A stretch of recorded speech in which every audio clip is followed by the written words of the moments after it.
Jeng doga mimba mar, jeng da doga mimba maro. Jeng doga mimba mar, jeng da doga mimba maro. Doga mimba mar, kodana wana jarwong alamda. Alam junwom da kalam juwog gol. Alam junwom da kalam juwog gol. Alam junwom da kalam juwog gol. Denka kunwer kushulu kanya kumurle. Denka kunwer kumurle.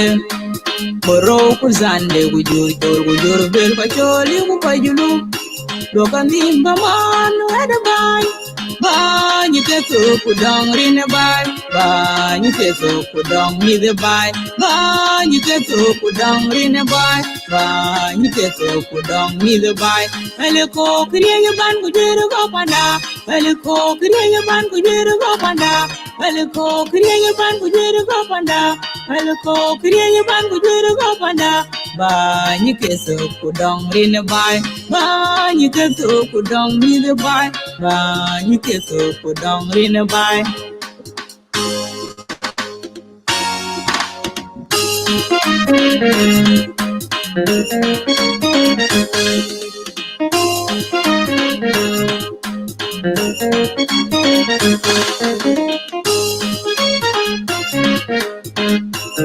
Start sharing the video, guys. Start sharing the video. Share it.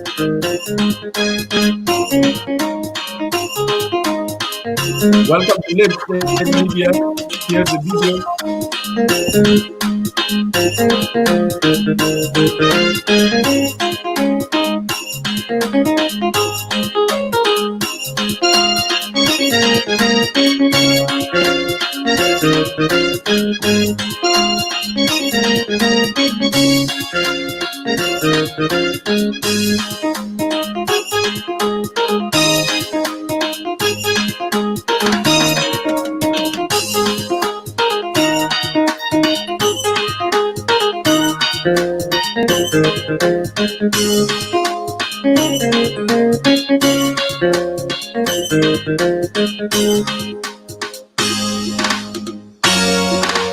Jeng doga mimba mar, jeng da doga mimba maro.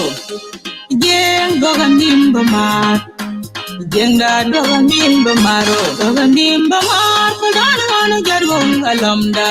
Alam junwom da kalam juwog gol. Alam junwom da kalam juwog gol. Alam junwom da kalam juwog gol. Denka kunwer kushulu kanya kumurle. Denka kunwer kushulu kanya kumurle. Moro kuzande kujur bel kacholi kupajulu. Doga mimba manu edabay. Ba nyiketu kudong rine bay. Ba nyiketu kudong mide bay.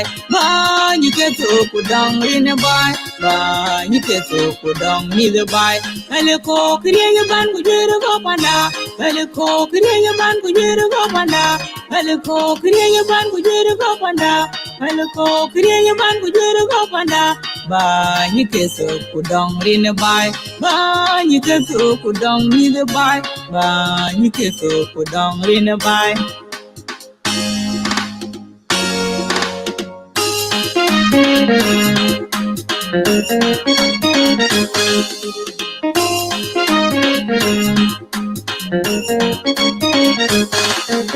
Hello, everybody. Start sharing the video. Our guest is here.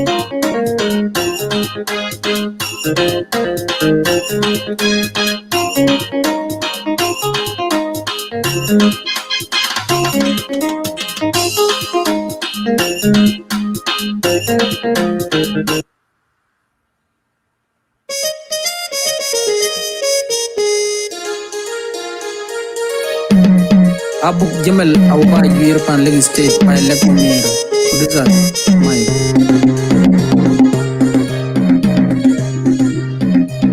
Abu Jamal Abai Europe.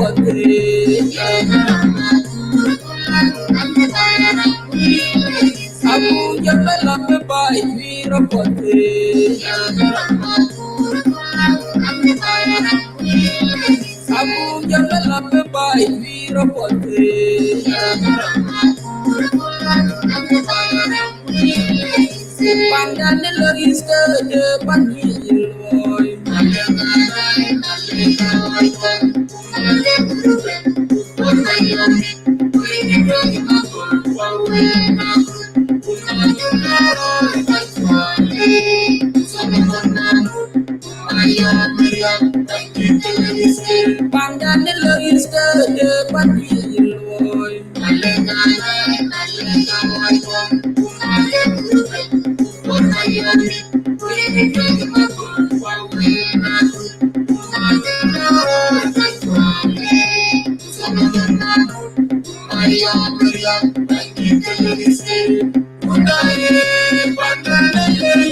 Hello, Bol.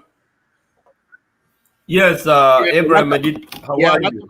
Welcome. Good. Good evening. Happy Sunday. Happy Sunday to you. Have you went to the church today? No, I haven't gone, man. I just get out from work this morning. So, and then I come and get a couple hours nap before the show. So, but I do my prayers though.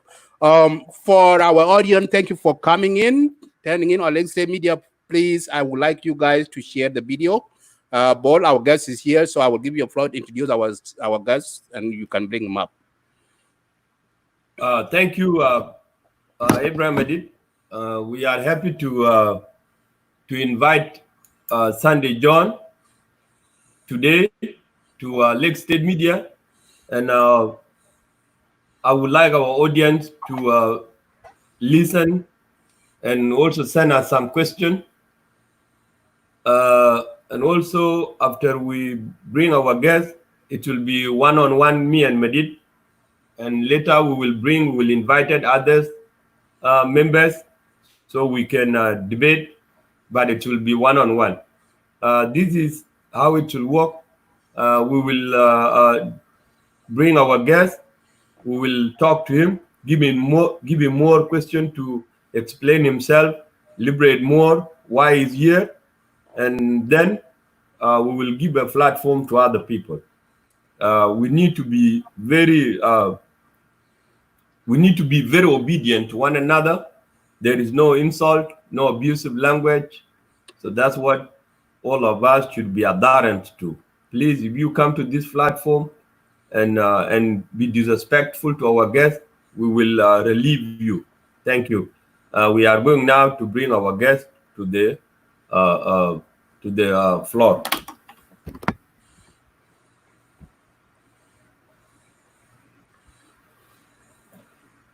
Good evening, Sunday. Good evening to you.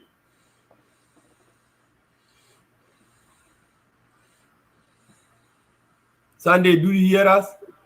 No.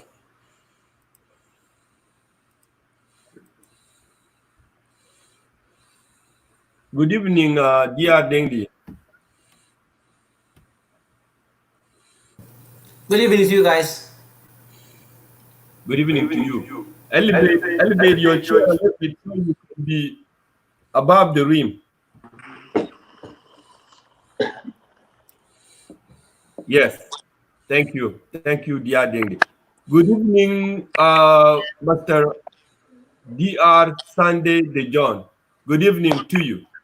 Good evening to you too, my brothers, and the host of the Lake State Media. Salam alaikum. Thank you. Today we are very happy to have you here on the Lake State Media. You are highly welcome to this platform. Before we welcome you, we would like to play one of our Lake State songs, so you feel welcome. And from there, we will start the show.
Ona kolma, mona nyana chota lini jongle. Ona kolma, chota mona nyana boy, mauni de jongle.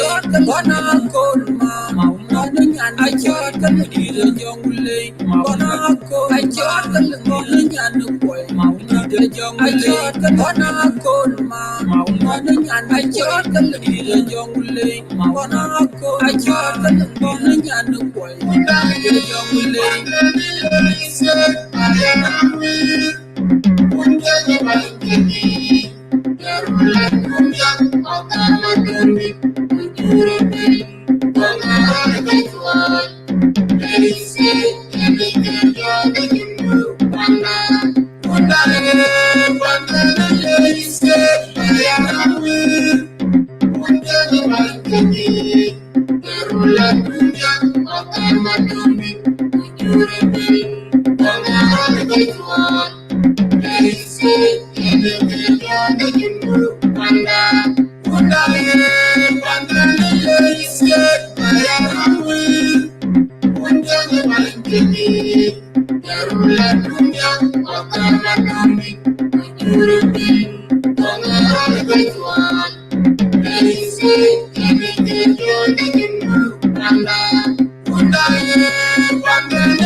Thank you, Madid. You can cut it from there.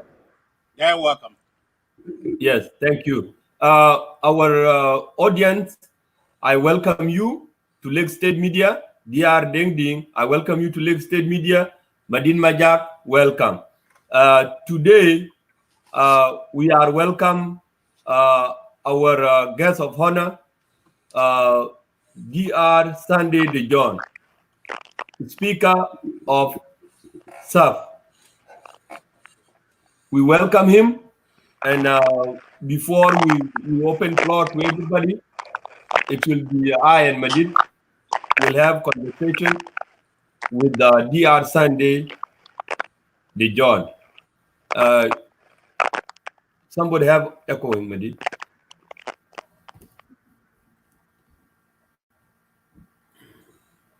Yeah, go ahead. Yes. Yeah. Yes. So we will have a conversation with Sunday, and I would like you people to hear why he's here today. We will direct our question to him, as you also asking question on the comment, and we will tell him. So that's how it will go about. Sunday, good evening again.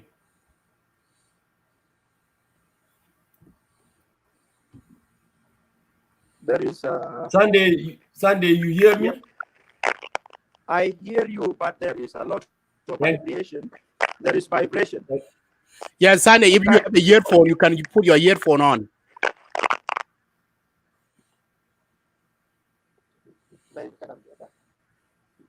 Okay, take your time. Go get your headphone. It's okay. There is no problem. I hope you do hear me well, because when you Okay, talk, now I hear you. sense of noise.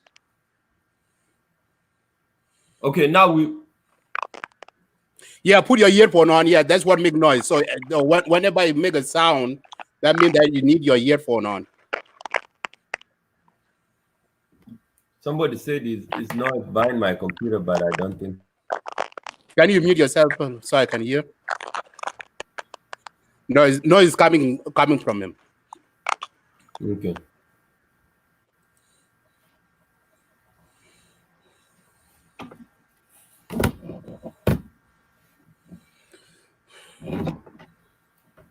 Yeah. So while we are waiting for him to come back, so he can press his phone. So so let us wait. Let me play the music a little bit.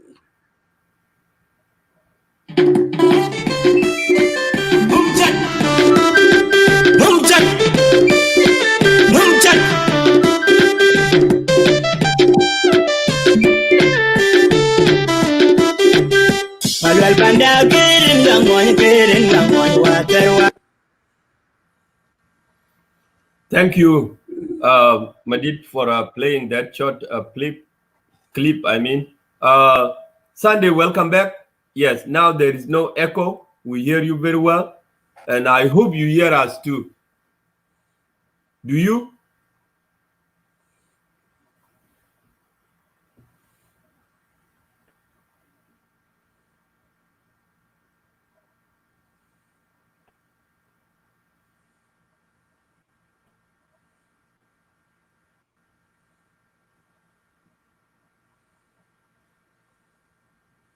Okay, Sunday, what you should do, like log out and log back in so that you can press your phone.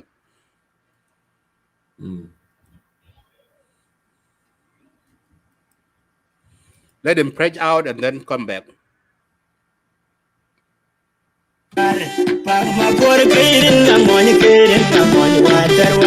Malwal banda kirin gangon kirin gangon water war Pagma por kirin gangon kirin gangon water war Pan baini du majong makoy Pan baini du majar gujol Pan baini du budeng atolway Pan baini du budeng gol Malwal banda kirin gangon water war Pagma por kirin gangon. For those of you who are watching, please start sharing the video. Share it, share. When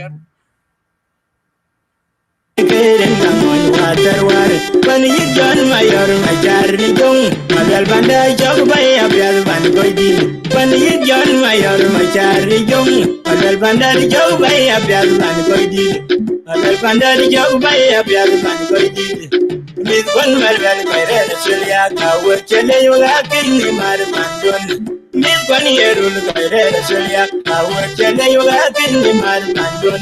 Miss one Malvel by Renacilia, our Chile, you are getting my mandon. Miss 1 year, by Renacilia, our Chile, you are getting my mandon. Lay in Wanda, lay in my young trade. Layin Gulban, layin Gar, layin Vanil, layin Labag, layin Nagai, layin Laban, layin Tungu, layin Shamal, layin Boy, layin Bundo, layin Jangal, layin Tin, layin Werayin, Manuel Bandar Job.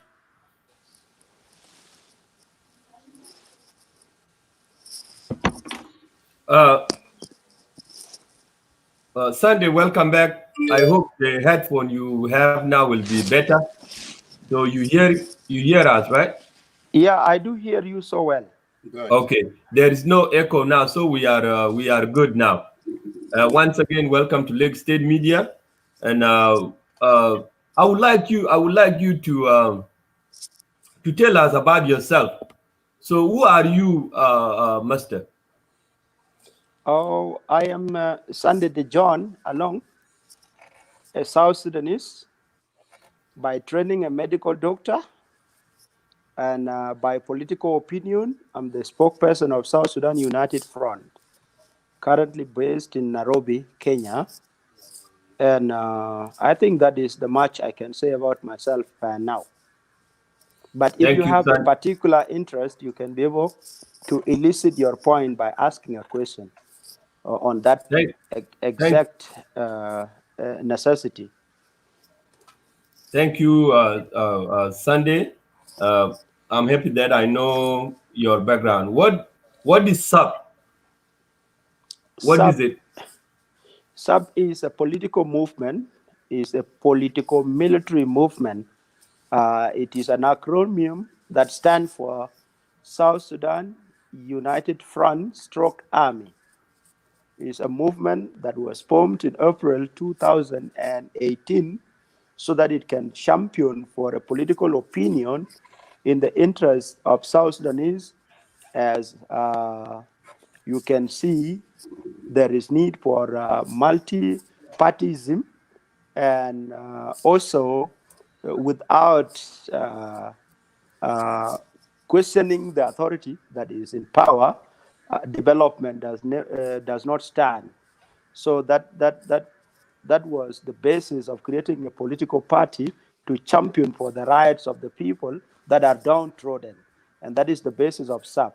And SUF has a huge membership, and is headed by General Paul Malong Awan, a South Sudanese, just like myself and the rest. So that is the small background of SUF. Thank you, dear Sunday. Did you join SUP before?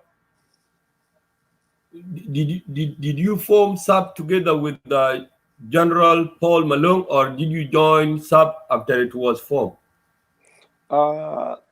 I did not join SUP. Together with the like-minded, headed by General Paul Malong Awan, we founded South Sudan United Front.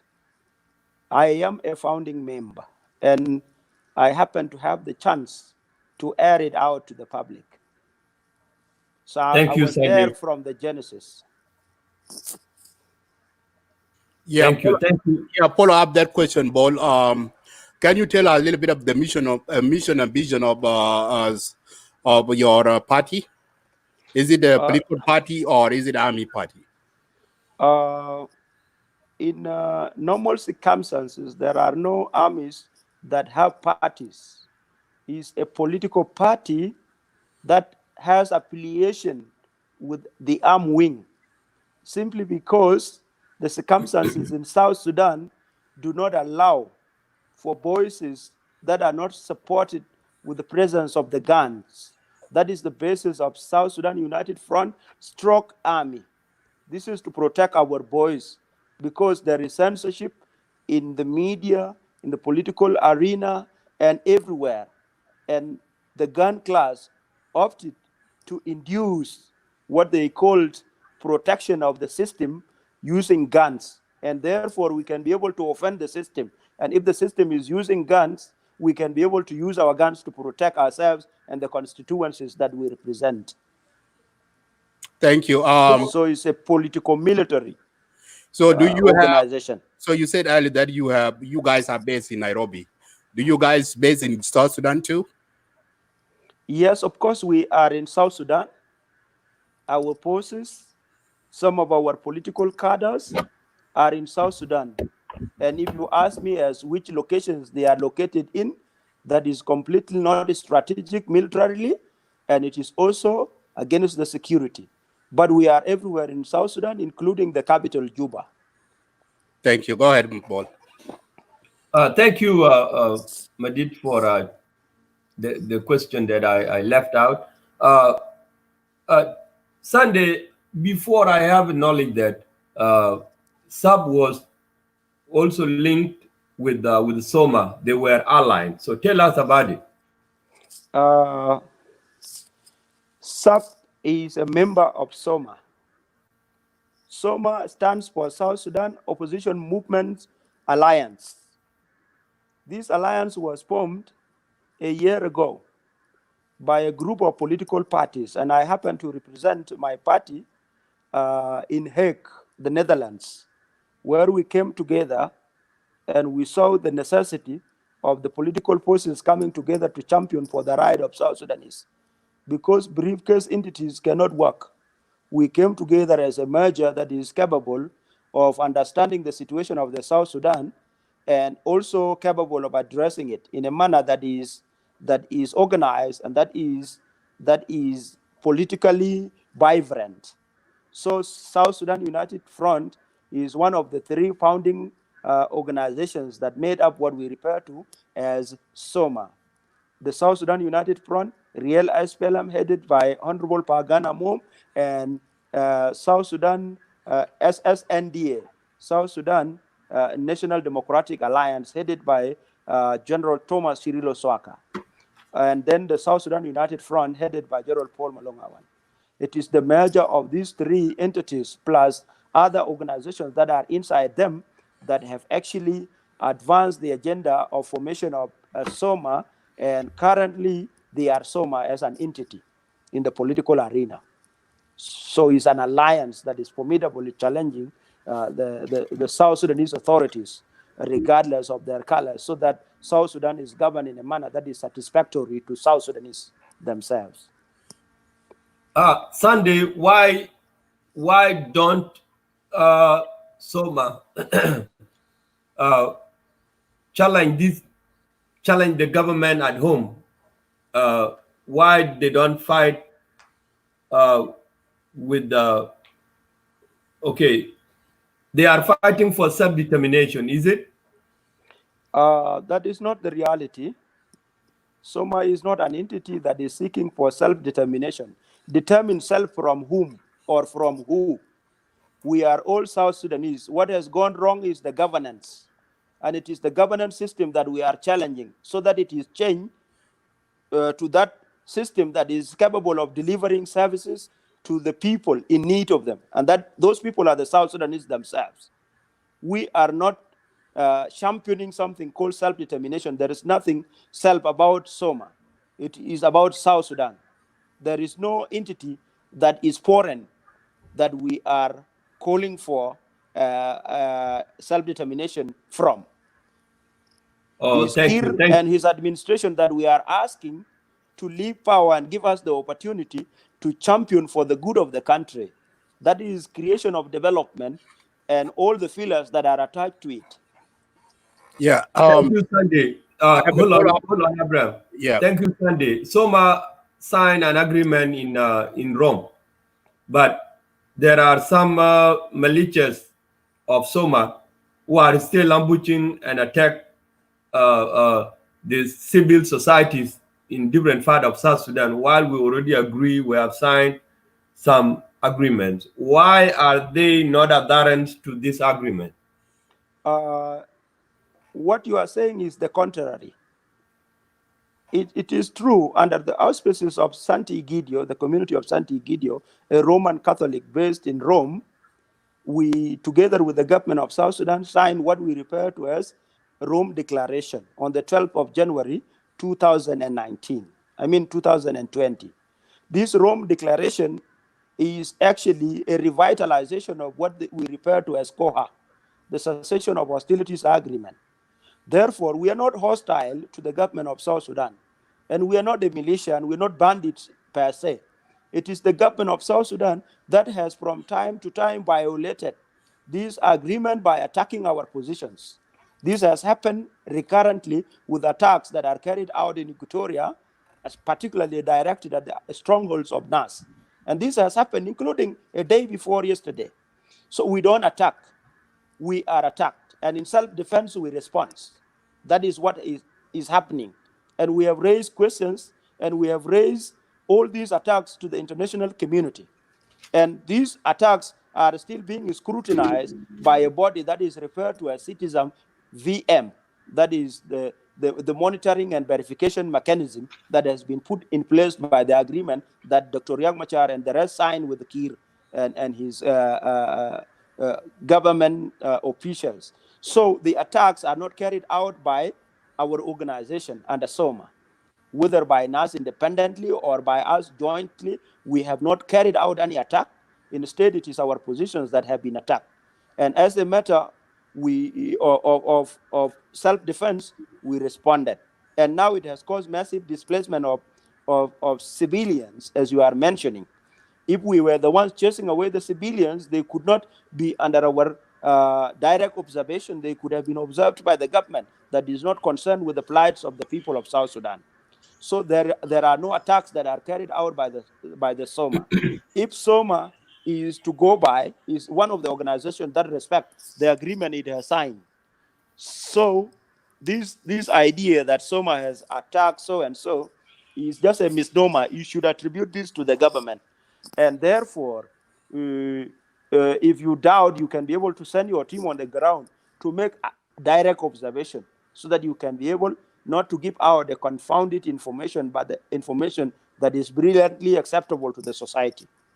We don't deny what we have done, and so we have done nothing. Up to now, are all your allies still together with one voices, or they have separated? They're operating differently.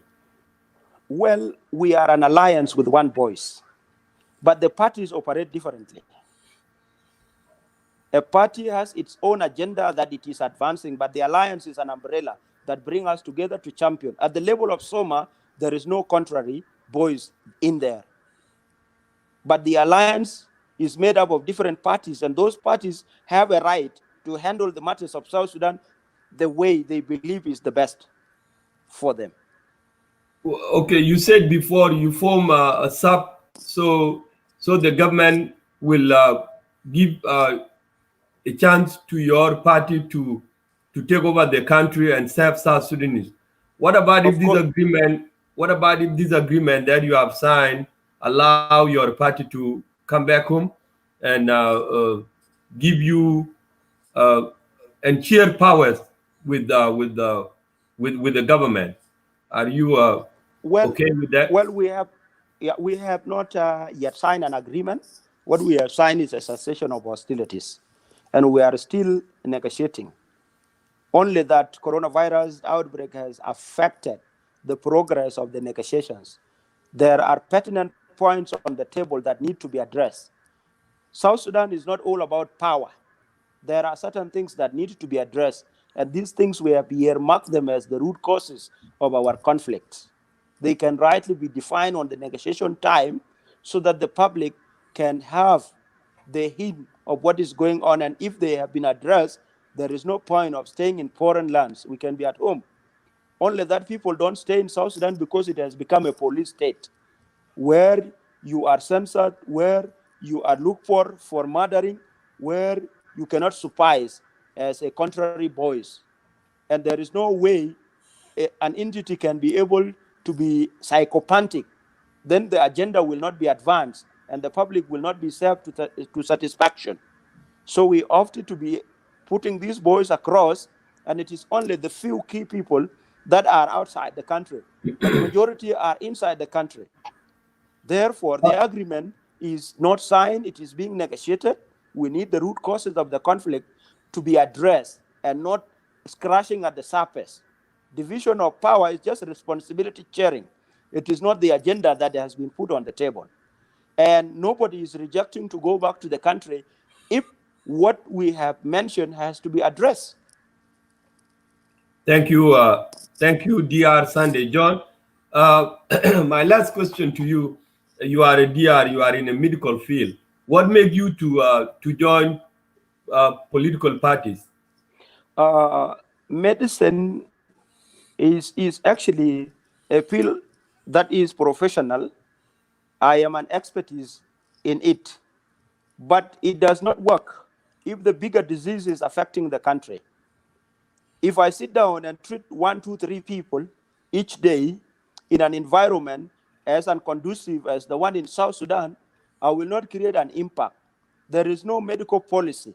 Doctors are playing cards simply because there is nothing like a program that has been organized for them. Hospitals lack oxygen. For example, Juba or Al Sabah Hospital. You have heard of the cases that have been reported.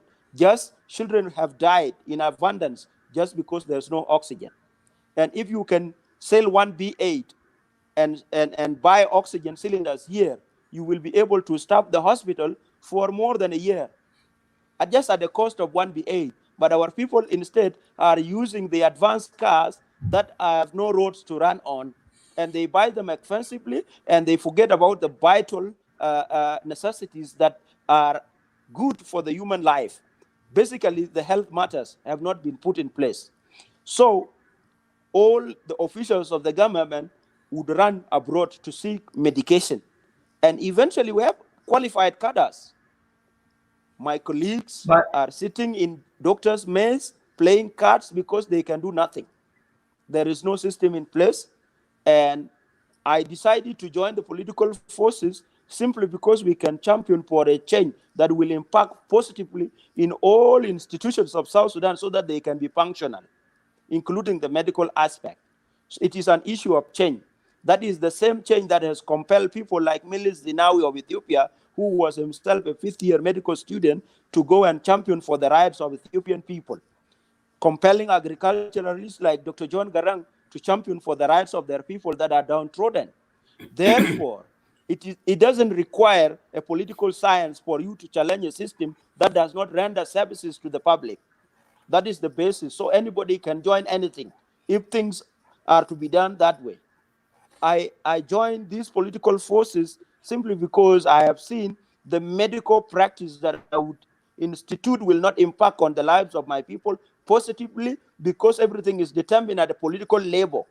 And if politics has denunciated and has denied the public the right to enjoy the services, then it would be the reason why one would be compelled to go and champion for that. Don't you think that it is all these rebellions that entrap the government development? Instead, it is lack of development that has caused rebellion. It is not the rebellion that is interrupting the government. It is the government that has refused to develop the country, and when questioned, they kill. And therefore, you can't be killed while putting your hands behind your back. You can also challenge by telling them this is not right. And if they are fighting with you, you also fight back, and that is what they refer to as rebellion. This is opposition. And if you bring arms, we also have to have arms. And this make it what we call arms opposition. So we are actually not against the development. We are championing for the development, and that is why we are in the bush. Thank you, Sunday John. I will yield the floor to Abraham Adin Majak. Thank you so much. Thank you. Thank you, Brother Bol Makuram. Thank you, Dr. Sandy John. Dr. Sandy John, I want to go back to the topic about Soma, because there is a lot of questions that I want to ask you about it. You mentioned before that about Soma is, Soma has, I know that Soma is combining with 6 parties. 6 parties are combined to be a Soma. So these 6 parties are whole out groups. My question to you is, you mentioned something about the root cause. So can you tell us what is the root cause of you guys against the government? What is the root cause? This is an agenda of the agreement, and it is not supposed to be addressed in the media before the mediators and the negotiation teams from both sides could meet and discuss them. We do not put the cart before the horse. So prematurely, we cannot discuss what we refer to as the root causes of the conflict. Because but you yourself, you are aware of that. Yeah, this is the main topic that you guys discussed in the Rome, the creation, what you guys met in mid-January or February in Rome. And that's one of the things that you guys discussed, the Soma, about the root cause.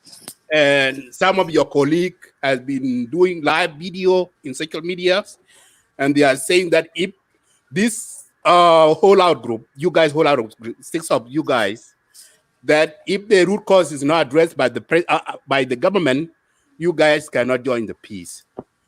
So you telling me that you don't want to answer that because the root cause is not addressed yet. So so that's what is interesting, because we want to know, and the South Sudanese people want to know, what is the root cause you guys don't want to be addressed, the government and the whole out groups, before you guys join the peace.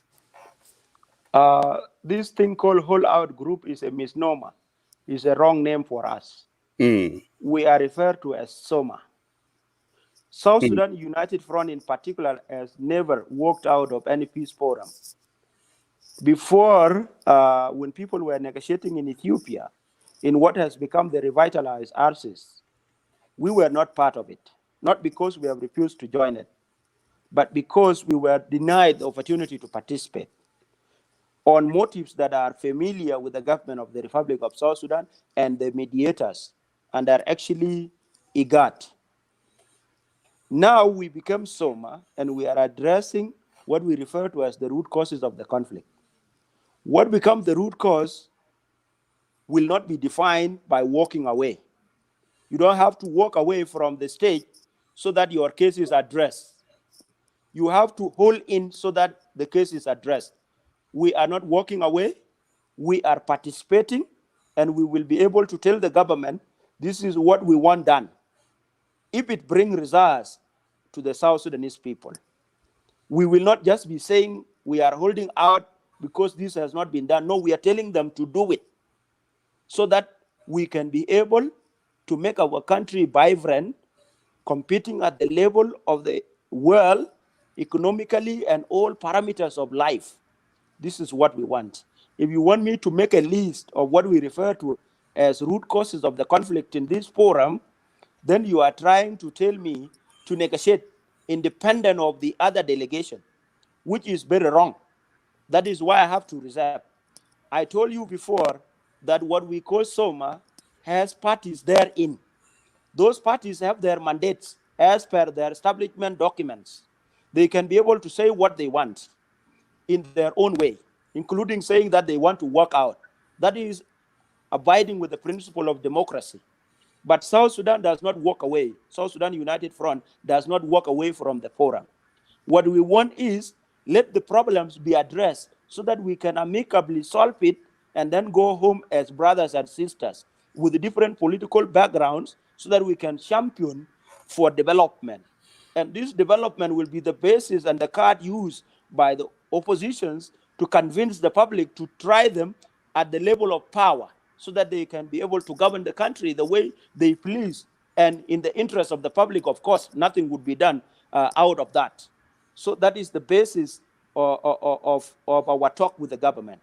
So if there are parties that are saying that they will walk out if this and this is not done, then that is not the voice of SOMA. It is the voice of that individual party or that individual who is speaking. So let us not mix them up. SOMA does not say is walking out if the root causes are not addressed.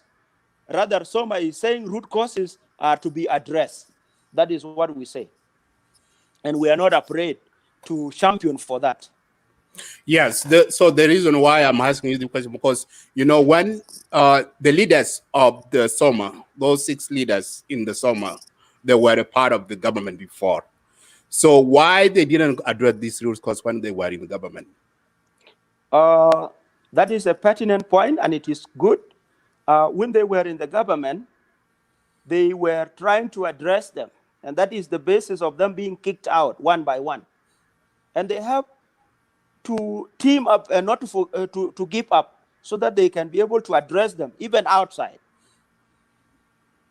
You know, you are a team in Lake State Media, and if you have your guidelines, and Madid is telling his brother Bolmakur or his co-teammate that this one has not been addressed adequately, and you refuse, then disagree and kick him out, he will not just stop there because he's a stakeholder.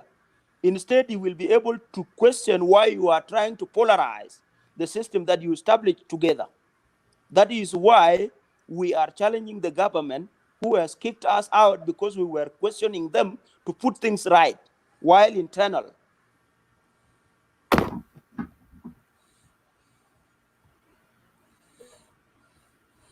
Yes.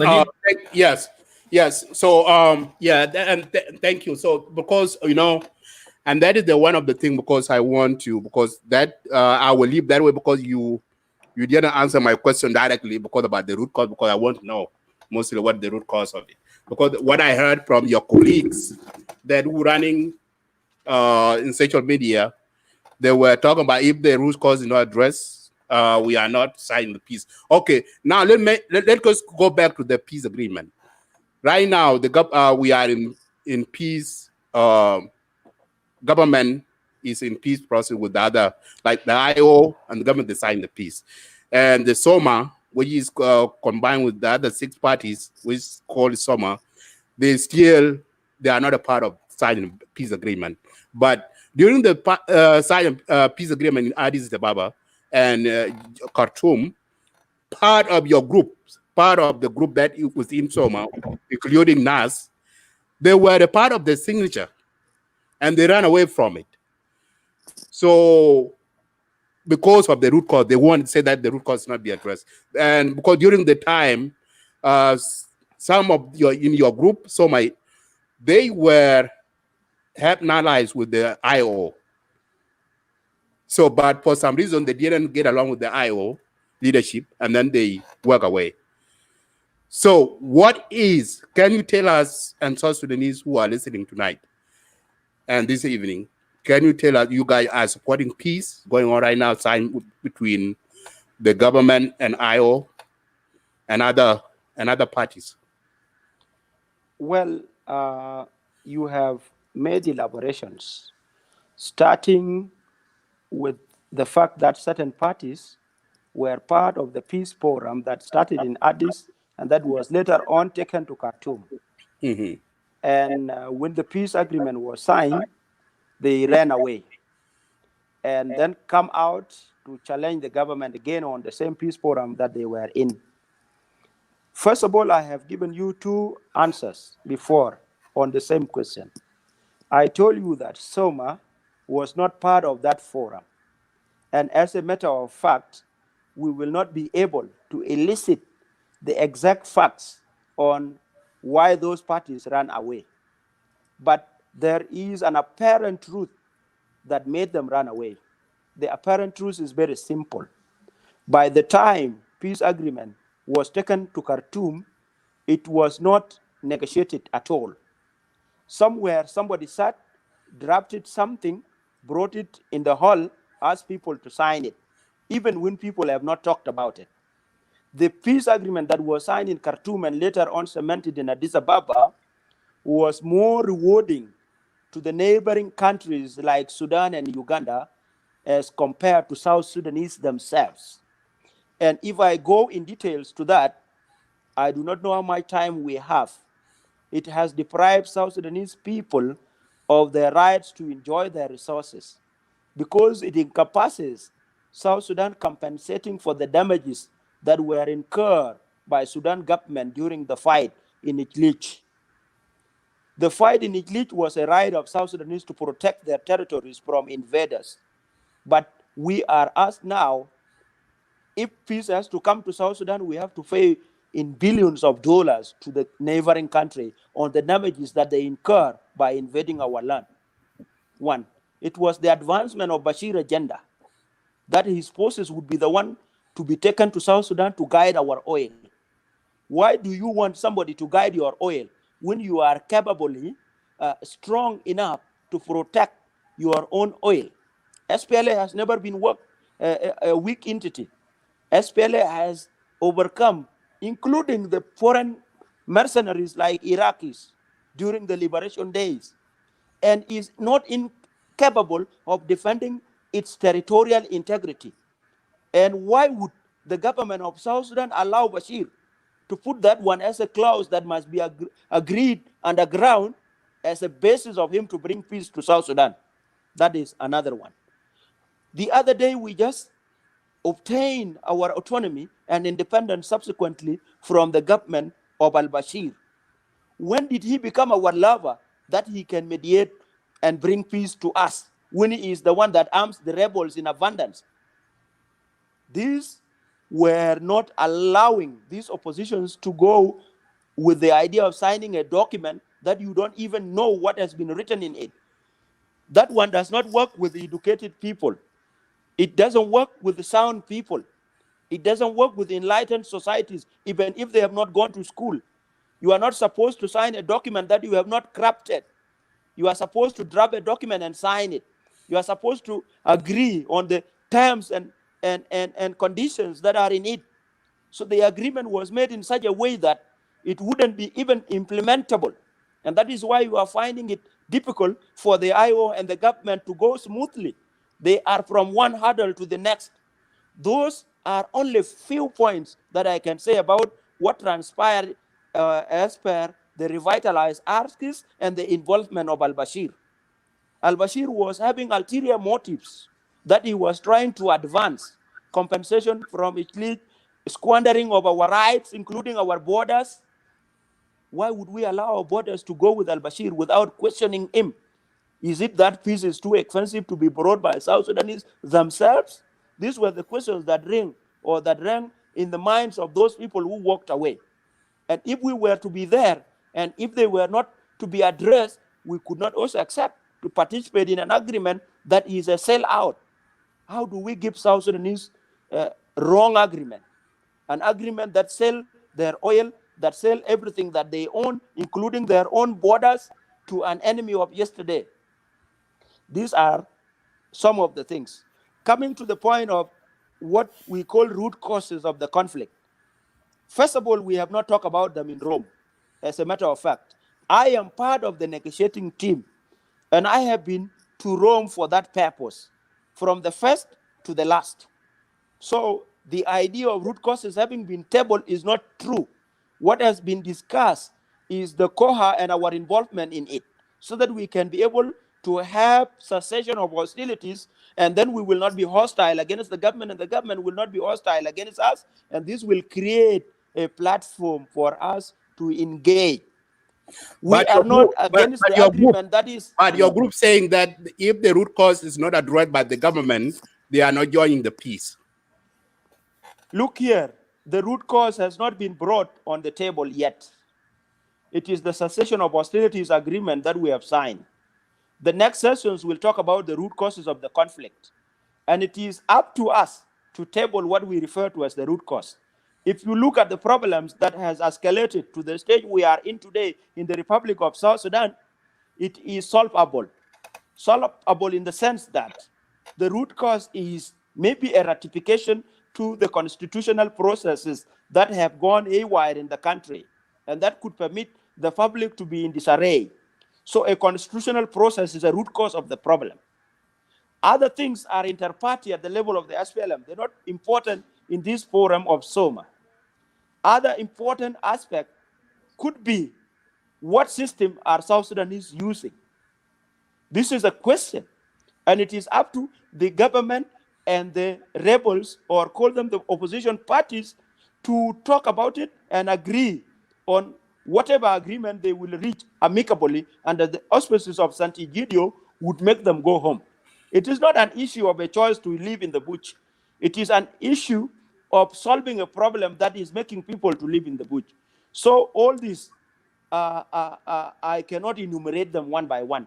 And if there are people that are talking in the social media that this is the root cause and that is the root cause, they could be saying their own opinion.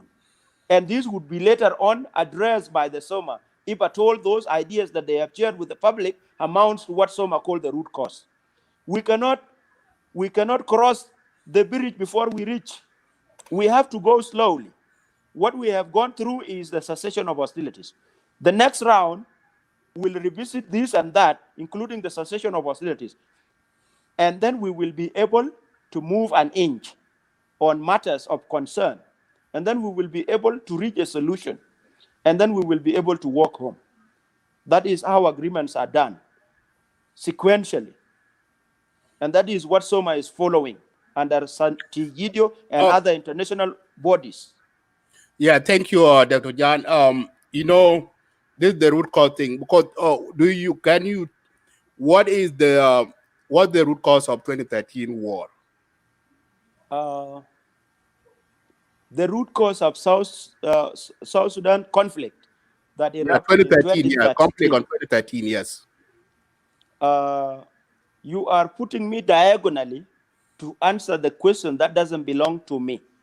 The root cause of the conflict in 2013 is a disagreement among the cadres that are referred to as SPLM cadres of the highest organ that is referred to as political veru. They could not be able to agree, so that they ended up putting the country in crisis. Those of 2013 have some that are politically associated with the constitutional process. They are also associated with the ideology that is being used to govern the country. They are also associated with proliferation of tribal inclinations. They are also associated with disagreement on exact system of governance. They are also associated with mere personal pride. So all these have accumulated, and they have caused the conflict in 2013. But the conflict of 2013 is not what is being addressed in this forum. Instead, it's proliferation, and the underlying symptoms, I mean, that have not, underlying pathologies that have not been resolved, because the solutions that have been given in 2015 and currently are only symptomatic. They have not scratched at the nip. Yeah, thank you. Yeah, because the reason why I'm bringing up 2013 and direct to you is because your leader is a part of.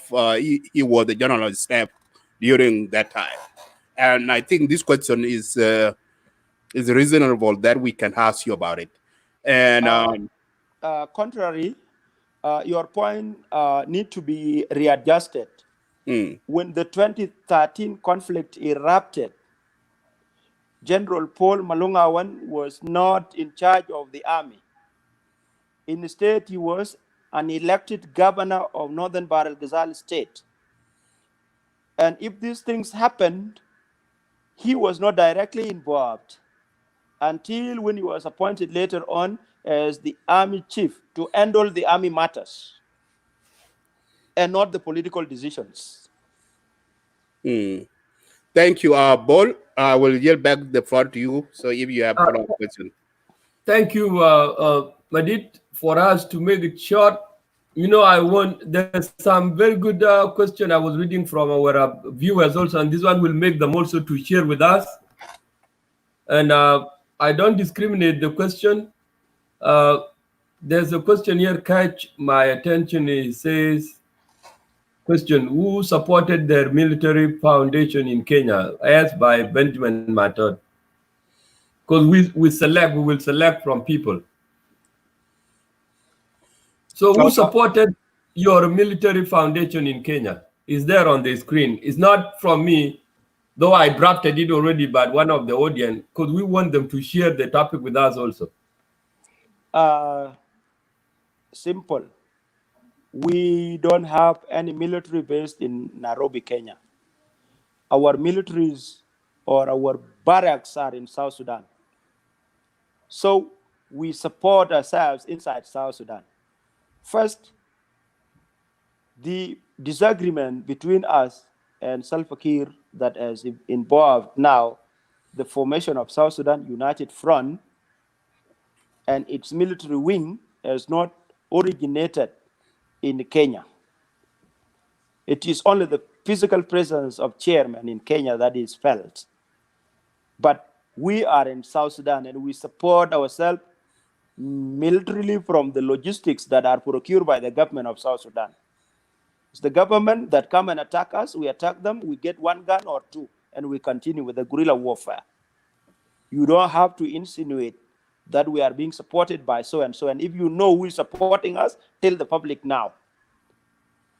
A call more also, that was asked by Benjamin Matot. Another one asked by a call more. Are you calling for another power sharing? You don't see us talking about power. You see us talking about the addressing of the root causes of the conflict. If power happens to be one of the reasons why there is conflict, then it has to be addressed. And for us to ensure that stability returns to South Sudan, we have to address the conflict from its roots. And if you think power is one of them, we can address it too. Thank you, Sandy. Yeah, I have one question from the audience, but follow up on that question because that is an important question. Another question is coming up. Okay, follow it up. Yeah, power sharing, Dr. Sandy John. Like right now, when the peace was signed, and South Sudan now have five by president. So are you guys demanding another by president, be 6 by president? Or are you guys supporting the big government? Because what we see, what is going on is big government. That's what you guys are doing. Like five by president and 550 parliament and 300 something. So if this is the big government, and all of this, because this is what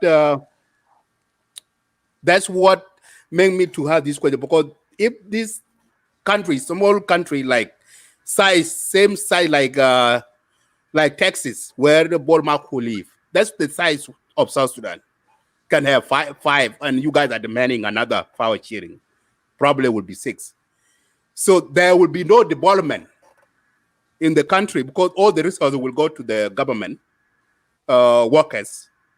So what the power sharing this? So can you tell us, because you guys need a piece of cake, because everybody now is need a piece of cake.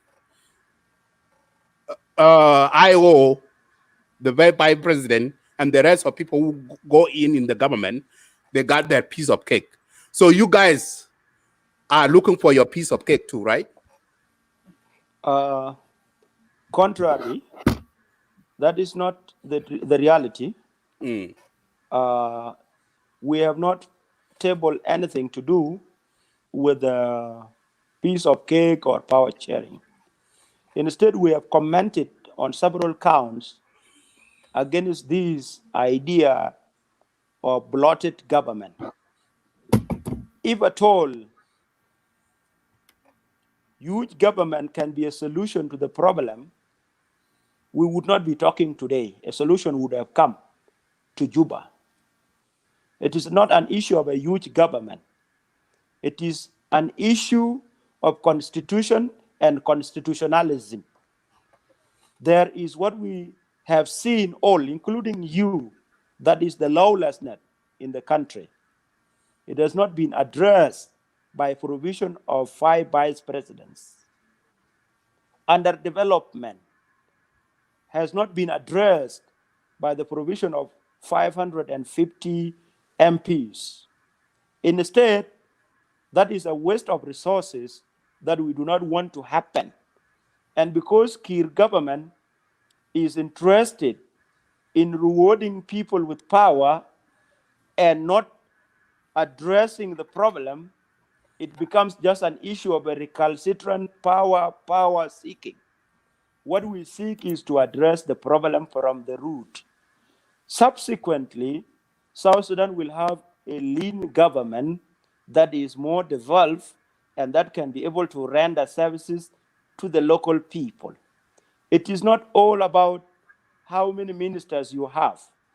It is all about how much resources can you use to develop the infrastructure, to contain the lawlessness, to address the intercommunal fights, to solve this and that problem. And if you begin to distribute money, like I am sure from the time the government was formed, the vice presidents and the ministers would have gotten their first salary. But it has also not solved the problem of South Sudan. Soma is not interested so much in what you refer to as piece of cake. Soma is interested so much in constitution and constitutionalism, so that somebody does not wake up in the middle of night and tell Madid to lose his position as a governor of Lake State simply because he is powerful than people of Lake State because he is a president or something of that kind. Those are the thin lines people do not see. But with mediators of Addis Ababa, they thought power was a solution, but that was experimental. Now they have known power is not the solution. Why can't they address the root causes of the problem together with us? That is our basis. Thank you, dear Sunday. Hold on, Madid. Sunday, we know that Chief General Paul Malong was the highest-ranking military officer in the SPLA, which is now South Sudan People Defense Forces, and also the principal military advisor to the President of the Republic of South Sudan and the National Security Council. What made him to rebel? A good question. In the first place, General Paul Malong is not a rebel. He's an opposition leader. This name rebel has been made and was circulated by the government of South Sudan. What happened is General Paul Malong was holding a portfolio that you have mentioned as the chief of general staff of the Sudan's People Liberation Army, then now transformed to SSPDF. When he was relieved the elements belonging to the government opted to come and move around his house in a hostile way, even before he could go to hand over the documentations. So he opted to go out so that he doesn't create conflict inside the country by opting to go home. This is the time President said he should come back. And people of Yirul told him that President has called you. Why can't you stop here and listen to us and go back? He said, okay, I accept it. Let me go back. He came back to Juba. He met the president and he went to his house. After a few days, the same president, together with his men, opted to bring 15 tanks and then surrounded his house when he has done nothing. So he was kept for a number of days indoors with the tanks surrounding his compound. And then a letter was written. A letter was written, yes, with a number of points, 7 of them, starting with General Malong should hand over his telephones and computers, should hand over the bodyguards and the guns. If somebody wants to visit him in his house, he has to go to the military barracks to get the approvals. And the last one was, if he was to refuse, then a maximum or a commensurate force has to be utilized.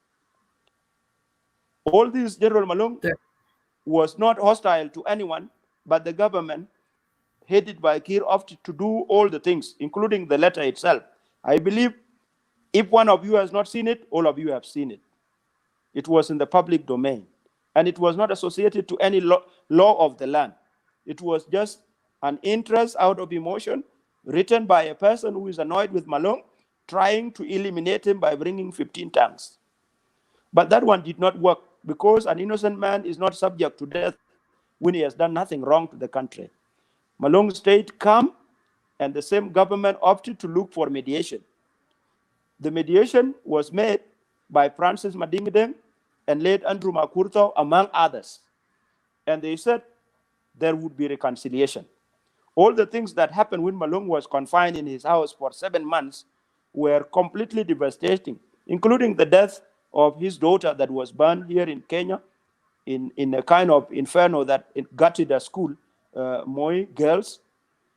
And the burial, Malong was asked not to attend, was not even allowed to identify the body of his daughter among those who were burned by the fire.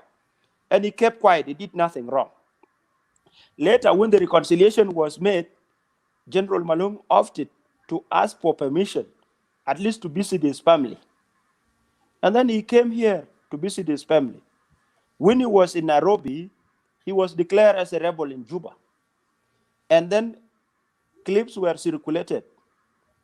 He kept quiet. Instead, he made a phone call to the chief administrator in the office of the president to tell the president to get his number so that they can communicate and forget about the idea of him being called a rebel, because he has not intended to rebel in any way. Again, the same government declared him that he went to Khartoum, he has procured arms and all this. Now, the government found Malong to be a rebel for motives that are known to them. What does Malong do when he has questioned the government, and that is the basis of him being chased away? He opted to oppose the government so that whatever they were looking for is seen, not out of emotions, but out of organized thought that the government is interested in a strong opposition, more so from home. Let's try to oppose them. And we have opted to oppose them adequately. Currently, we don't talk ill of each other because of the cessation of hostilities. We are not supposed to be hostile against them because they are our partners. We respect the call of international community and our local populations to ensure that peace returns to us. So General Malong did not rebel. He was forced to rebel by the system of Kir. And the symptoms cannot be hidden. They are apparently clear, and they have been known, and they are known today. Thank you. Thank you, Dr. Sunday. This will be my last question, so I can yield the floor to Madid and Dr. Deng Deng. But this question is a little bit nasty, but let's do it one-on-one. You are from Lake State. Where is General Paul Malong from? General Paul Malong is from Awil. Awil. Okay, Yes. General Paul Malong was a governor before, and right now there are so many small killing in different states. There is small killing in Lake State, there's small killing in Awil and everywhere. Are you rebels, are you the one instigating these small killings? You the one sending people under the ground to kill people in these states? That's what No. you're doing, right? No, we don't kill the civilians. We also don't waylay them. We are fighting for their rights. They are not supposed to be our victims. It is the government that has no capacity to contain the intercommunal threats, and therefore the community is degenerated. You also come from Lakes. 2 days ago, young people, including mere students, were killed in a place called Adior by armed men who came from the neighboring Penyajar. Do we have presence in Penyajar? Do we tell people of Penyajar to go and kill their neighbors in our name? None of that. This is why we are in the bush, to correct the government, to tell them to contain insecurity, to institute lawful ways of handling problems, and not to allow lack of the rule of law, because it is harmful to the societies, and particularly to our current societies. Most of the conflict in Lake State, in Tony, and in other areas are associated to cattle rustling and lack of rule of law. Bad leaders are given to them, particularly in Lakes, where Kir would even tell people of Lakes to go away from Lakes if they don't want a bad leader. All these are the basis of conflicts that are happening. It is all failure of the government of the Republic of South Sudan. We are not that government. We don't arm civilians. We don't make them fight themselves. Instead, they have their own issues that have not been addressed by rule of law. And therefore, they take it to their own hands and handle it the way they want. Currently, there is an ongoing disarmament in Tony area that will spill over to Lakes and other places. What is it that they are doing in Bantu? They are doing nothing. So tomorrow, people of Tony will be left with no guns and with no cows, because those from Bantu will come and take their cows, and they will remain with nothing. It is, again, an economic turndown, and the government does not have the capacity to protect the citizens from themselves. How is this ours? It is a failure of the Kir administration. So if Malong become a president today, because you said that the government, we are fighting, so the government can give us, a floor, because they've been in the power for too long. Today, if you take over the power, if you take over the presidency today, what are you going to do to the people of South Sudan? We are going to serve them. We will be delivering services. We will protect their lives. And if you look at it from the angle of reality, when General Malong was a governor in a Will area, he managed even to make peace with the neighboring Masiria. And people of a Will, because they have been having leaders that are vibrant and that are cognizant of the fact that their life matters, is a place where people don't kill themselves to now. That is a sequential honing from the liberation days. And none other but General Malong has been instrumental together with the rest, because he worked with the team usually. So if General Malong and our entire team is given the opportunity, we will be able to table our agenda, address it accordingly, make South Sudanese as peaceful as they could, and then give them the services they deserve, including construction of roads, including that road that was washed away by rain the other day, simply because the cronies that are around Kir are not interested in anything developmental. They are interested in self-service. And that is why somebody has to look for kickbacks, even if the president has signed contract with a pertinent company that is known worldwide. They go and bring a sub-company that would destroy things by creating those roads. And we were so much lucky, because our God is good. South Sudanese. That is why the criminals were nakedly exposed by only one rain that wash away their dirty work. Thank you, Sandy. I will give the floor to Madid, but let me ask you. Since the independence, there had been mismanagement of money in South Sudan all over. Have anyone in your movement mismanaged the government resources? Not at all. General Paul Malong has never been in charge of any finances. He was not in charge of any bank of South Sudan. He was not in charge of any institution that handled money. He was a governor. He directed the major resources that were in his disposal to the developmental pillars. He has constructed a tarmac in a will. Anybody who denies that is either a crook or is a lunatic. He could not see that. There are tarmac roads in a will. There are pertinent buildings in a will, and you know them. There are many developmental aspects that have been affected by General Malong. And therefore, from him, there is nothing called mismanagement of funds.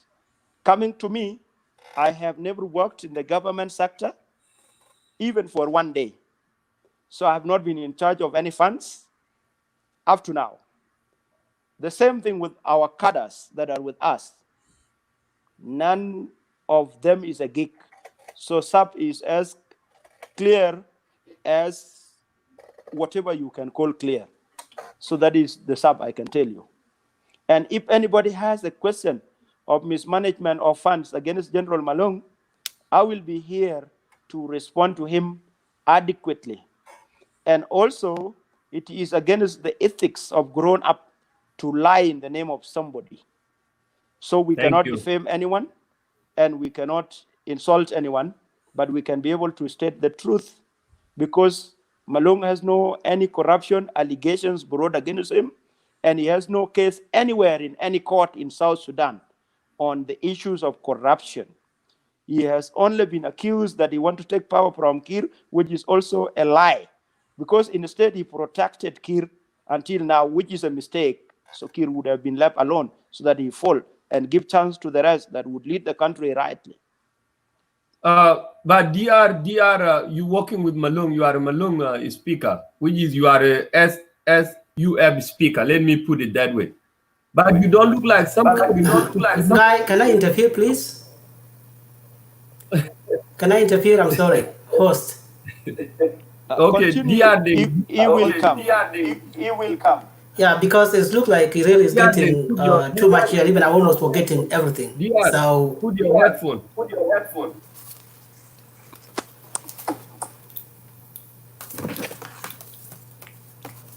Okay. Abraham, take over so you can give the chance. I will read my question. So I have had enough. So thank you. Yeah, let us give DR Deng Ding a chance to talk. So let him. DR Deng Ding, you can unmute yourself. Let me unmute it. Okay. Okay, DR, go ahead. Go ahead, Ding. Oh, okay, thank you. Well, I was about to suggest something anyway, but if you give me a chance, that's okay. No, that's your chat. So we talk. Yeah, we talk a lot. Well, I thought in the very beginning it was a debate, and then people would later ask on the questions. They may even ask me questions, but the way it went is a little bit the way we consuming. But here is the point. The way we designed this, Dr. Deng Ding, is that we ask question first, and then afterward we can give you a chance to talk to Dr. Sunday. First of all, Dr. Sunday, welcome to Lake State. And the viewers, thank you very much for watching us. And one thing that I'm going to quote from you, just last statement, you said that it is unethical to lie, okay? And anybody who does that, I'm not going to say the word that you said. Good enough, it refers to yourself. Because you have mentioned so many lies in these presentations. And I'm going to prove you wrong. Here is my point. You spoke about 3 or 4 major issues that are part of the mission of your organization or the party. First of all, you deny that you're not able. We have evidence that your leader ordered general to attack people. We have evidence that your leader, soldiers, attacked people in Awil. I'm from Awil, by the way. So I want to let you know about that. Who's talking to you? Okay? And killed people. And even today, it was visited by the governor, the place that was attacked by your group. It was recently that his man who used to collect tax, estate tax, okay, was was captured, killing. Those activities are part of rebel. So if you are saying that you are not rebel, unfortunately, you might have found your organization wrong manner or wrong way. So a rebel is someone who has a party and an army and order people, okay, and order people to kill. So you attack some part of the country. So in this case, you are rebel. And if there is a body who will not say you are rebel, I will use the old words that you use for that matter. Now, you mentioned your organization or the party that is fighting for the rights of the people of South Sudan. Your organization to fight for development in the country. Your organization is fighting for the governance, good governance in the country. And you mentioned also you have to protect the system. In 2015, there was a report by US AID and the United Nations where the most corrupted governors in the state in South Sudan were listed, where the most peaceful states and most horrible states were listed. One of the states that was listed was the most corrupted governors was Paul Malong Awan #1, followed by Taban Dengai by then, and then followed by Eastern Equatoria. And leave alone what is the national community say. I'm from Awil. And you mentioned that Malong brought development in Awil. Yes, we can give him credits. There are development that made in Awil. But the only development that Malong has made is the main road from Awil Center to Awil East. There is no road going to Awil North. And I'm from Awil North, you're from Lake State. If you object that, something is wrong with you. I went there and I walk on my own feet. There is no road going to Awil South under Malong Awan. The worst hospital in South Sudan is Awil Hospital. The worst humanitarians in South Sudan, humanitarian Qaratarians in South Sudan, is Northern Bahr al-Ghazal, where people were brought to the TV by international community. A woman even was falling with a hunger, and children were died of hunger. During Which year is that? that was 2015, 2012. Okay? That time was Paul Malong Awan, the governor of Northern Bahr al-Ghazal state. Dura itself, Dura Saka project. The reason Kuala was removed was because when he actually reported the motion that the Dura Saka project did not go to Awil, the material that's supposed to be taken to Awil for the hunger did not go. By then it was Malong Awan was governor. When the motion was raised, what did Malong do? Malong threat Kuala. And it's because of his collaboration with the president then, Kuala was removed. Because, and he was sanctioned, he was given a sanction that if you say anything other than just truth that we tell you, then we are not responsible. Kuala became quiet. It was Malong. 2014, when he was appointed as the General Chief of Staff, I was there in April. Malong was a governor. Before he was appointed, he took $4 million from the account of Northern Barakazal State. And by then, the guy who was the Minister of Finance was White. So White was told to withdraw that money from the bank. And when the Speaker of the House, the Speaker of the Parliament, Wilson, asked the question, he was taken. He was taken to jail. Majung Ping. That's the protection of citizens that you talked about before. He was taken to the jail, Majung Ping. Up to today, Wall is not alive. When he came back, and the ministers in the government reported the money that he took, Malong went to Awil and arrested all the ministers, and put them in jail.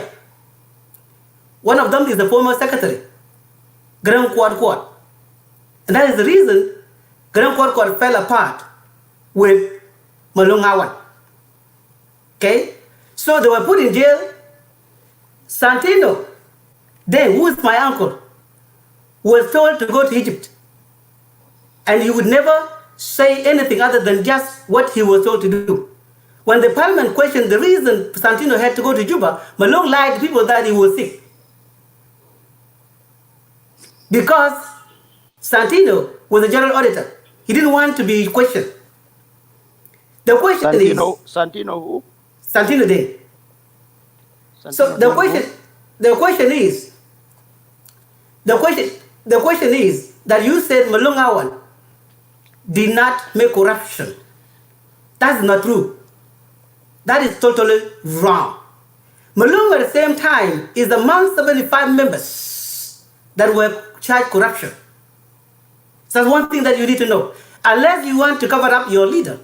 But in terms of corruption, Malong is always number one. That is one part. The second part, Malong has a house in Nairobi, East State. Did he buy it from the money he grew in the Wood State? Malong has a house in Uganda. Did he buy it from the money he grew from his own state? Malong even has over 70 places in Awil. 70 places in Awil. Did he own the land of Awil? No. But because he was using power, Majong Payne, how many Awil sons and daughters who questioned Awil died in Majong Payne? You don't know the standard. Number 3, the development that you see in Awil are the sons and daughters of Awil who have, the money, who develop the areas. If you go to Awil right now, most of the developments are from individuals. They were not from the government. Okay. So in that case, if you are defending Malong is not corrupted, then you must have taken some weeds before you come to shore. Okay? Because Malong is number one in this case. So we cannot lie about that. Let's not lie about this one. Okay? Now, your organization to correct the system. When Malong Awan, during Malong Awan, when people talk in Awil, and that's what people now think that Malong brought peace in Awil. That is not simple truth. When people talk in Awil, Malong will silent. The only thing that the chiefs in Awil refuse is the fact that people don't want problem. They say, leave Malong, let him eat. He will go. Malong did not provide any security in Awil other than the chiefs and other than the army. It was not just Malong. So I want to make a correct point of that one. And any son in Awil made a great contribution. Okay? Any son in Awil who was the governor made a great protection to the people of Awil. The problem with people with us, Awil could have been the first state to be in crisis under Malong. But we refuse. Anybody want to eat the money, let him eat. It's not because that Malong was doing the right thing. Even if you remember in 2012, there was a fallout between Bol and him. It was us as the community who came in. Because Malong himself arrested someone who asked a question, who was related actually to Bol. And Malong, and that guy was asking about the tax that was collected on the border. He was assistant and was asking where the tax would go. He was arrested. So when Bobo got angry, it was about to be chaos. But we went in as the community and said, no, we cannot do that. So in that case, it was the people of Awul who always refused the issue of fighting. It's not a security of Malong. Malong has been a great disaster. Now you mentioned that Malong did not fight directly to the cause of 2013 because you are escaping that question. There have been a political issue in South Sudan. But I believe the main problem, the main war that we have in South Sudan, we would have not have it, was because of targeting ethnic groups in Juba. That is the root cause of the problem. If people are beating the bush around the root cause of the problem, then something is wrong. The root cause of the problem that we have in our country was because of the war that happened on 2013. And the war that happened on 2013, okay, led to ethnic fight, where Nuer were targeting and Dingo were targeting. And that became the war. And that is the cause of the problem we have. The system itself, when you say that Malong did not get involved directly, Malong went to board with Matiang Anyor. Matiang Anyor was the one who we were the one fighting in board. And remember, Malong was the one commanding it. If you're saying that Malong did not go to the war, then there is something wrong. Even we, as the community members, we protested. We said, what took Malong from being a governor to go and fight in other states? In any constitution, it has not allowed a governor from his state to go and fight another state. If it was a correct system, would Malong have done it? If it was a correct system, would Malong have done it? Malong would have not done it. Then you say, your boss did not rebel. Your boss rebelled, why? If Malong was not removed from this position as the General Chief of Staff, Malong would have not rebelled. Malong would have not rebelled at all. And the only problem here, people who don't know Malong Awan, they are like people who don't know the snakes. When you don't know a snake, even when it's a die snake and you sit on the floor, you run away and it's dead. Okay? So people don't know him. They are the ones that actually don't know who he is. So Malong cannot correct the system that we are talking about. Now,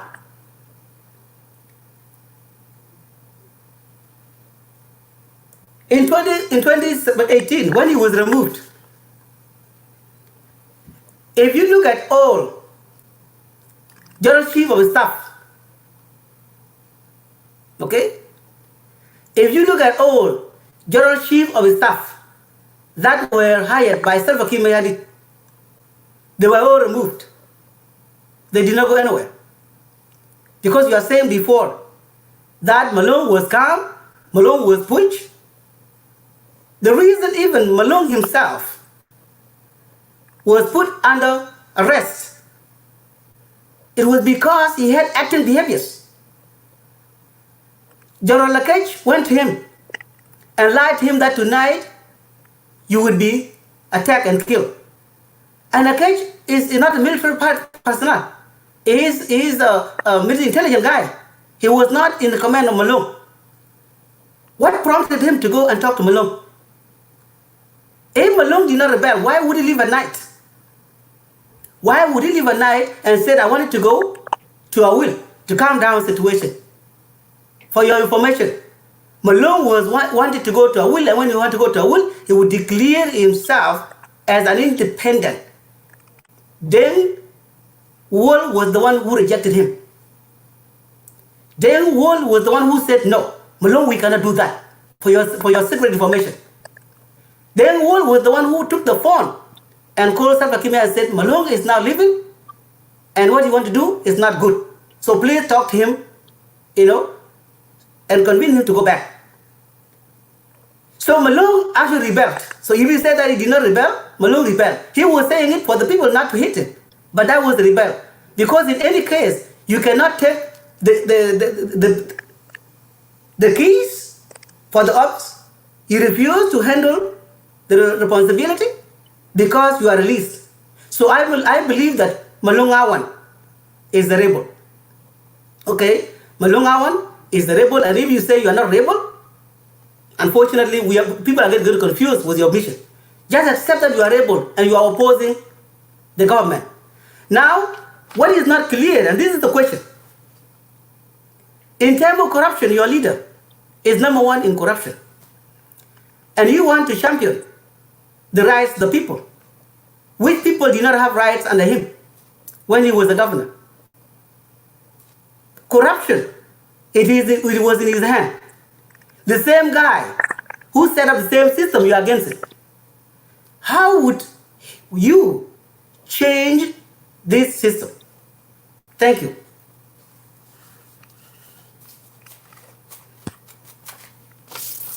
Thank you, Dr. Dengding. Dr. Sandy John, are you ready? I think there's a lot of punches. So now is your turn. You have length of time to respond to other Dr. Dengding. So, Padol. Thank you very much. Thank you very much, Bolmakur and Brother Madit, for the second chance to advance the debate with the brother Dr. Dengding. First of all, Dr. Dengding, thank you for your expression.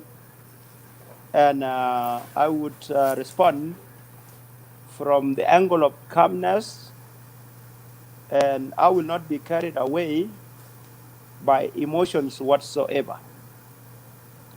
First of all, whatever you have expressed is personal, sentimental view. A man who is hurting so much and who has the platform to insult the other person who has insulted him or who has done something bad to him. You have not advanced the agenda of South Sudan. Of all the things you say, you said that there was a report in 2015 by UN. And that report has ranked General Paul Malong as number one on the list of the corrupt people in the Republic of South Sudan. While you have read the report, you did not make the report. It was made by others, and more so from the external part of the country. That report, you cannot adduce it before any court because it is not an evidence whatsoever. And if you were having all this enough evidence, you could have sued Malong. So you are basing your argument on hearsays, and hearsays are meant to carry people away from the right track. As you admit the developmental aspects of Malong's governance and later on attributed to locals, locals do not build government institutions. Locals do not build government roads. They could have the capacity to build the feeder roads. And if you are asked, you can never talk in length as to how much development you have effected, given the fact that you are crying that Awil North, there is no road there, and you were saying it was the local people that makes the road. Could the road to Awil East have been made by people of Awil East, and what would have been your role, who comes from Awil North, not creating your own road, if that development was made by locals? You are a local. That is one. Number two, you mentioned that Dura Saga was generally perpetrated by Malong Awan. That is completely a sentimental expression based on hatred, and I will not support you by hating you back.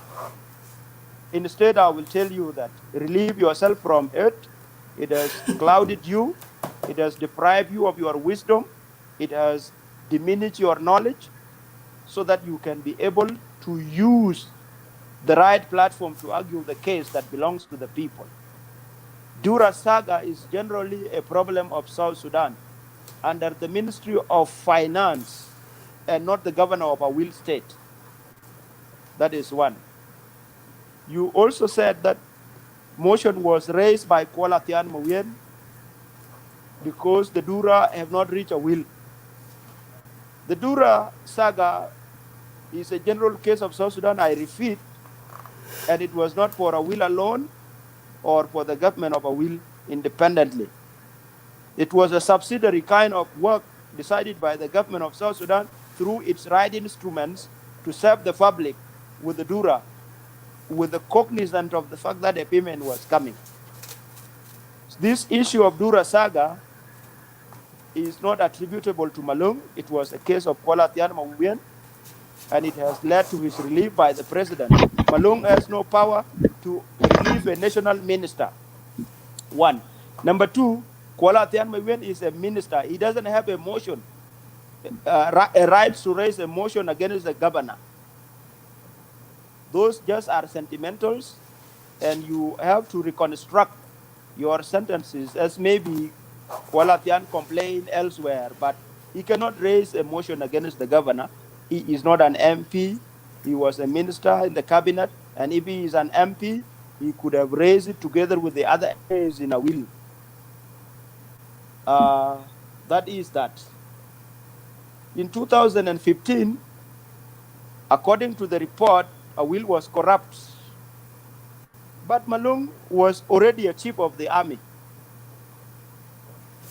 Can you be able to elicit this fact that somebody is in charge of a certain institution and rank elsewhere as a corrupt person when he is truly managing the army and somebody is managing the affairs of a will and not him? Again, I attribute that to your sentiments. You hate him so much. And so anything bad that happened, even if it is happening in your state now in the USA, you'll say Malong did it. And that is your mindset, and we cannot change it. So we will only allow you because you are a citizen. Citizens have rights to have their voices heard. And not that Malong did something wrong. He would have been taken to court. Not anywhere in a will, not anywhere in South Sudan had anybody establish a case against Malong. That is one. Another one, you mentioned that a minister of finance in a will was asked by Malong to withdraw $4 million. Malong took this and he had to kill the speaker. That is only a hearsay. Money is not transacted orally. The money is transacted through the right procedures. I am also an MBA. I understand the monetary policies. Malong has not withdrawn any money, and you are here right in front of me. Produce the evidential document, whether it is a transaction process, a bank note, a true receipt. You cannot substantiate your point. But because you hate Malong so much, you can be able to randomly say anything. That is not how the doctors talk, whether medical doctors or PhDs. They are structured, they are organized, they speak sensually, they raise arguments that have evidence. And so your argument is not supported by any fact. It is supported by hearsays and hate speech. Malong has not withdrawn any $4 million, whether in the Central Bank of South Sudan or any of those banks.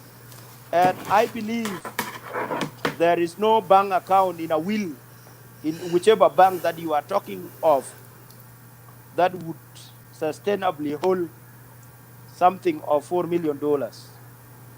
Which bank is that? You did not mention the name of the bank. You did not mention the transaction date. You are only bloviating. Bloviating means you are talking verbosely but deficiently. There is no substance in it. This is referred to in the jargon of law as defamation. But you are a citizen. Citizens have entitlement to defame the leaders. So do you. And so have we accepted your defamations. You told me that I was lying by saying that we are not rebels. I didn't say like that. Simply because you were listening to me, and after you put me in the shoes of Malong that you hate so much, you couldn't even give yourself adequate time to listen to what I said. I told you that General Malong was made to rebel by the government of South Sudan. This rebellion was declared by the government of South Sudan and not Malong. We made our declaration even 1 month after we were declared as rebels, through a tape circulated in the media, through newspaper premises, through different media outlets, and you could be aware of this as an informed citizen of our country. You also said all the ministers were jailed by Malong. You were not specific. Were they state ministers? Were they national ministers? What was the date of their jailing? What were their charges? What was the release process? Which court has Malong been given a warrant of arrest or an arrest order from? All these are sentimental, based on hearsays, driven by emotions, and uttered by a supposed PhD or a medical doctor. Whether a medical animal or medical human is okay, you are a doctor. But you are filled up with the sentiments. Offload them, reason well. Use your positive mental attitudes to argue the cases. You went personal. You call Malong a snake. That is uncharacteristically less of a doctor. Those who do not know Malong do not know snake, or those who do not know snake do not know Malong. Whichever way you have said it is condemnable, irresponsible, sentimental, emotionally driven, and is not going to build South Sudan. Calling somebody snake does not bring peace to South Sudan. It does not advance the development agenda of South Sudan. It does not make you or a will greater. Instead, it diminishes you, while a will remain the greatest, or like the usual way it is. So, your case is weak, and it is not why I am here. All these are sentiments. You do not have. Did you write any affidavit? Did you? I'm going to answer you.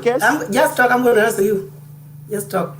You will only be prolonging talks simply because that would push your time. Just but like you do. The truth is, you are having no any substance to offer.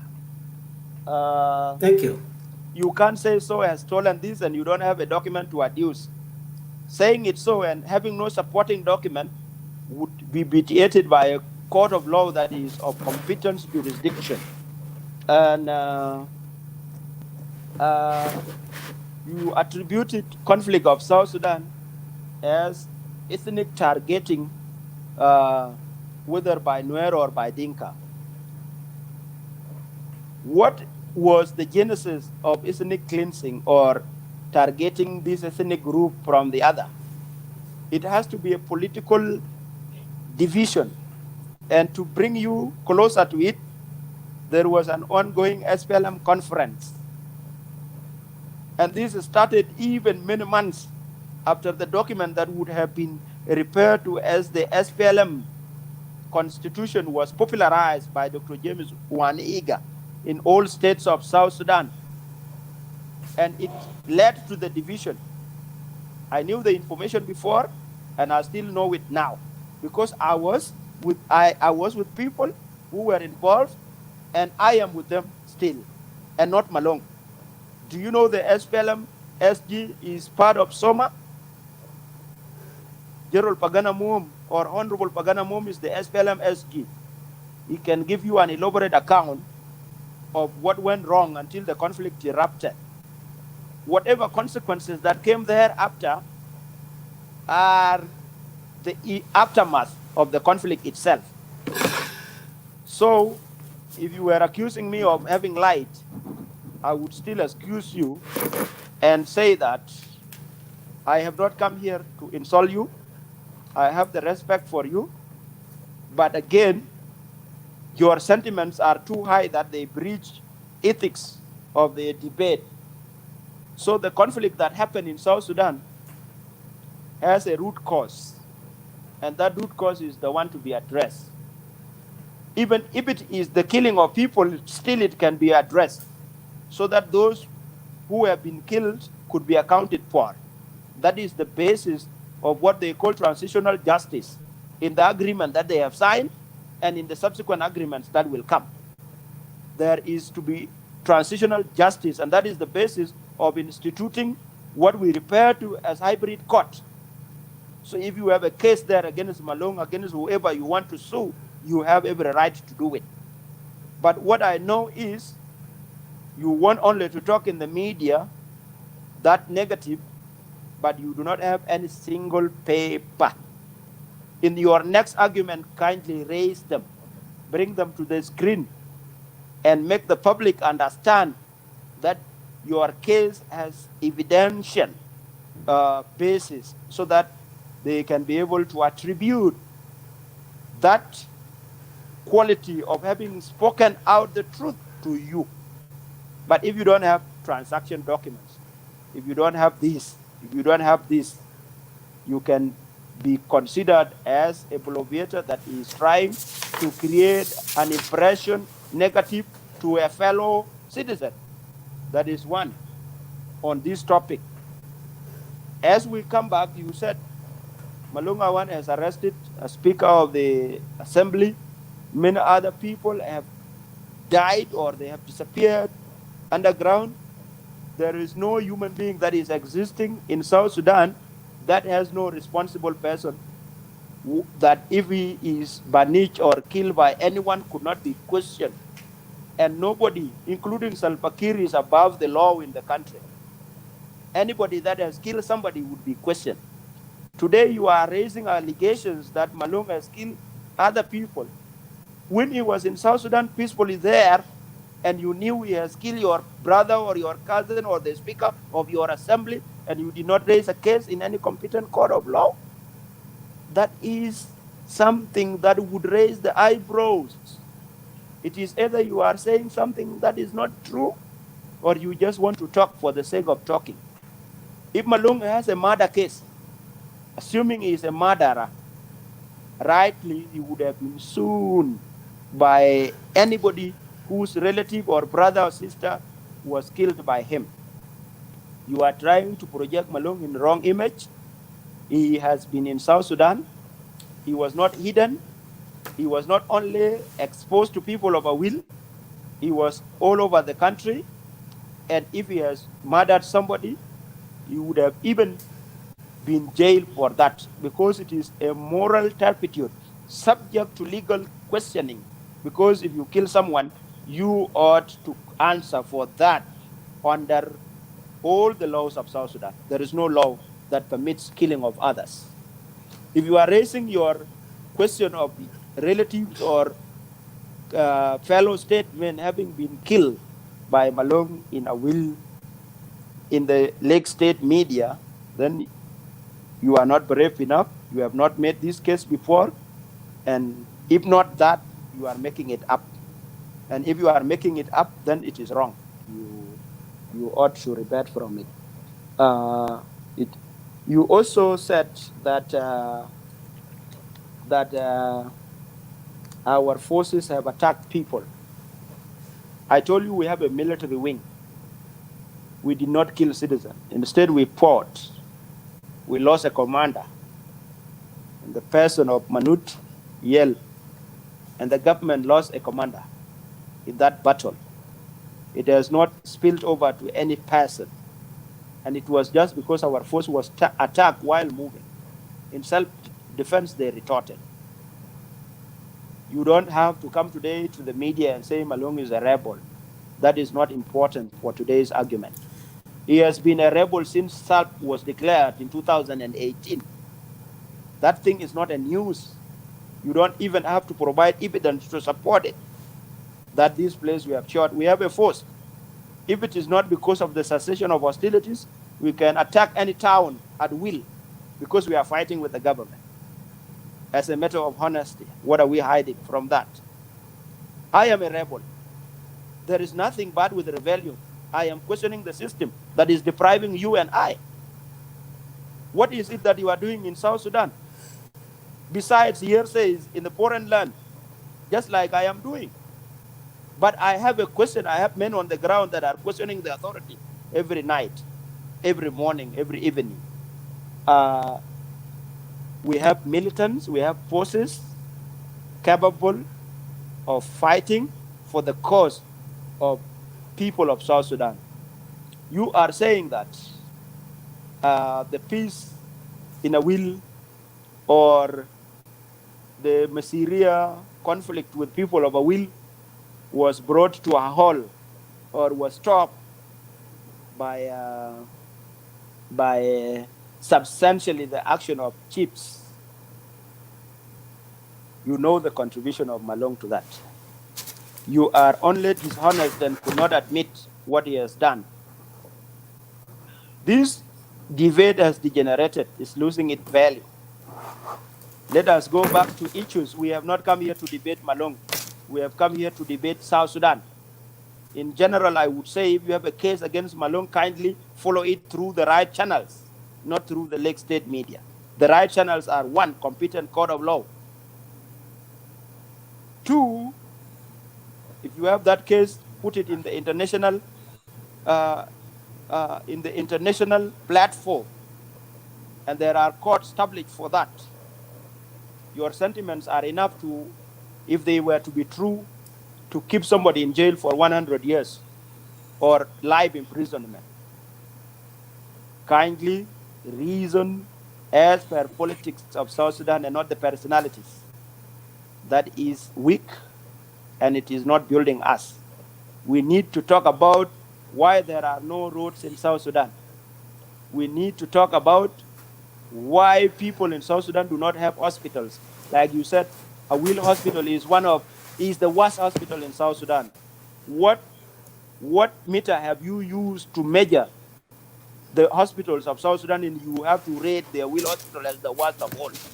And if at all it is like that, why is it attributed to Malong when Malong is not the Minister of Health? Even for one day he has not been a Minister of Health. And I want to tell you, the national hospitals are not directly staff or whatever done in them by the governor. These fall under a category of the Ministry of Health. And therefore, if you attribute everything that is happening here and there to Malong, you will even be depriving other people of their responsibilities. A national minister of health has a right to ensure health system is established countrywide in a manner that is so good. South Sudan is not a federal state so that it operates independent of the center. Kindly don't copy paste whatever you hear from the naysayers and make it your point of argument. You have a benefit of education. You are a PhD or a medic. Use it well. Develop your people. Tell them facts. Let them grow as a society that is not defective by saying defective things to them. So you said that I am proving you wrong, that somebody who was authorized by General Malong was collecting state tax. Kindly, you cannot come and talk about fatty issues when we are talking about the issues of South Sudan. States don't collect their taxes independent of the central government. Tax collection falls under the Revenue Authority of South Sudan, and there is a taxman department in it that is tasked with the responsibility of tax collections countrywide, whether from the borders, from the local people, in whichever mechanism it falls there. And the states get a percentage from the central government. We have what we call single treasury, for your information. This is provided by the laws of South Sudan. I will be ready to debate with you as much as you want on the issues of South Sudan and not issues of personalities. If you again talk about Malong, then that is defective. SSUF is not Malong. It is an organization only headed by Malong. I am here. Question my integrity, question everything, and I will be able to respond to you. Don't degenerate Lake State to discussion of personalities. That is to be vitiated through the principles of respect of others who are not there. If you want to tell Malong that he has stolen this and that, it is necessary that you say it to him in the court or wherever you will meet him at your level at a will. Currently, Malong is championing for South Sudan greater, not a will, not you, but all South Sudanese. So don't bring the debate of personalities. Let's debate issues. Let's talk about what went wrong in South Sudan and how it could be corrected. Provide solutions. You are accusing Malong and you are not providing solutions. Well, you are repeating yourself. You're repeating yourself. Yeah, I have every right to talk in language. Well, let me briefly respond to him. I'm sorry. Let me briefly respond to him here. First of all, let me make a few corrections. Hang on. Get this one right. If you are mentioning Malong, it is unworthy. We don't have to discuss Malong. We have to discuss South Sudan. Thank you, gentlemen. Okay, that is hatred. You hate Malong because you come from the other county or whatever. I don't have a problem with that. Even me, I have people I hate, but I don't discuss when I'm discussing the national issues. Let us be statement. Let us not be too small. Okay, can I make a few corrections before you guys? Yeah. So here what I will do, Dr. Deng. So I think we need to stop here. So what I will do is I will give you 5 minutes. Okay. And then Dr. Sunday. I am running out of power and I don't know what to do. Yeah. Okay, and then if you're running out, maybe let me put it in a charger. I will listen from the loudspeaker. I have no problem. I cannot go away from the debate. I have no problem with the debate. Actually, we are coming to an end. Our time that we put this show is 2 hours, and which 2 hours now we are under 2 hours. So, Dr. Deng, I will give you 5 minutes to respond. Make sure that you use your 5 minutes wisely. And then Dr. Sunday John, I will give you 5 minutes to respond, and we can end the show from there. That's it. Okay, thank you. So, Dr. Deng, I'm timing your time right now. Okay. And start and go. Excuse. Bless you. Yeah, thank you. I hope you will show us the documents. Don't worry about the document. Here is what I'm going to say. First of all, let me correct you. Let me make a few corrections. Probably you are not paying attention to me. First of all, I did not call Malong Awan a snake. Probably you must have English problem. I did not call Malong Awan a snake. And I'm going to say it one more time. I did not call Malong Awan a snake. So I'm going to make corrections here. There are other two people in the studio with us. They can capably say. Okay, I'm giving 5 minutes, by the way. Do not know Malong, do not know the snake. I'm giving 5 minutes, by the way. And you are talking my time. Sunday, give him 5 minutes. It's 5 minutes. Yeah, go ahead. It's okay. I did not call Malong Awan a snake. I said the saying that if you do not know someone, you will never know whatever wrong he does. That's what I said, that if you do not know a snake, it's like someone doesn't know a snake. Okay? Even when a snake dies, you will still think that a snake is still alive. I did not say Malong Awan is a snake, and I will never insult any elder in my community. Never. So you misinterpreted it, and that hit you up so bad, and I'm so sorry for misinterpreting it. So that's not what I said. Now, when it comes to what you said, Another correction. I did not say local people make a development. I said the people who have money, for example, Geraldine Wool, he built a building. Kwalatian, he has 3 buildings. Just name them. These are the people that who have developed development that people see in a will. It was not a government. The government only built the state house called the SPLM. The SPLM state house. That is the only building the government did. Okay, so that is one. Number 2, the roads. I did not say the local people build the roads. I said Malong Awan only built the road from Awil to his hometown. That's the only, and people of Awil know that. I'm not going to debate with you with that because you're not from Awil. You can be given all that information to use them to defend Malong. Okay, that's the correction I want to make. The second was a correction. I did not say Malong was labeled the most corrupted on 2015. I said 2012, and the report was made 2015. I want to make that correction very clearly, okay, so that you understand that. Now, another thing that I have to mention, Mr. Ria, I did not deny that Malong did not contribute to the peace of Syria. I said any son of Awil that was a governor of Awil made a peace agreement with them. Okay, so it was not just a contribution to Malong himself. And the reason I mentioned the Malong, I don't have a personal problem. I don't hate Malong. So people say that like you've mistaken me. And this is a problem in South Sudan. When you tell the truth, you think like you hate someone. I don't have anything from Malong. I don't have anything from Malong. You mentioned in your system that we need a governance, good governance. That is where I refer back to Malong. If you need a good governance, then how would he himself during his administration he corrupted? Now you deny that there are no state banks. So are you saying that the money that was taken from the central government to state are being carried in hands, are being carried in bags? And if that is the case, then who was supposed to correct that system? The system where the money had to be carried in the bag, instead of him himself, who was in the government, is supposed to correct that system. But for your information, there is a state bank and there is transaction. And next time, I will bring the evidence. The evidence that he is charged. You said that if Malong has done something wrong, why is it not brought to the table? How would people bring people to the table where in fact he was most powerful?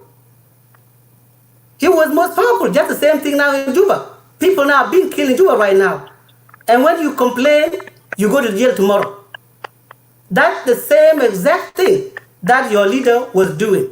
So my point of view in this case, if you are fighting for the rights of the people of South Sudan, if you are fighting for the development of South Sudan, and very same people, you very same people who were in the government, very same people who were in the government for the last 10 to 18 years, from 8 years to 10 years, you did not develop anything.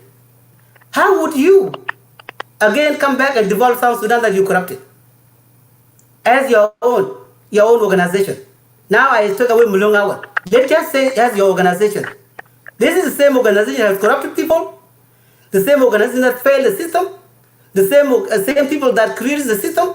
So how would you come and say, I'm going to give a rights to the people of South Sudan, the same rights that we fought for 21 years, and they have not been given to them? So how would your organization do that? Thank you. I think you ran out of your 5 minutes. Is 6 minutes. Let me give you 1 more minute to wrap it up. Okay. What I would say is this one here. I know Comrade Sunday used a lot of insult language, and she keeps saying his sentiments. If you believe that your statements are true, then I do believe that my statements are true. And that's what debate is. If you believe that mine are sentiments, then yours are sentiments as well. Because you will not convince me with all the lies that even thing you don't even know, you defend them. Something that I'm a son of a will. and you're defending something you don't know. That proves that to the public, you're a liar. And thank you. Thank you, Dr. Dengding. I appreciate that. That is really good that you keep your timing. Dr. Sunday John, I will give you 5 minutes to respond, and that should be the one. Let us stay in 5 minutes. Stay away from personal assault. Thank you, guys. You guys are doing good. Let us stay away from the personal insult. Thank you. Come on. 5 minutes. I start your time.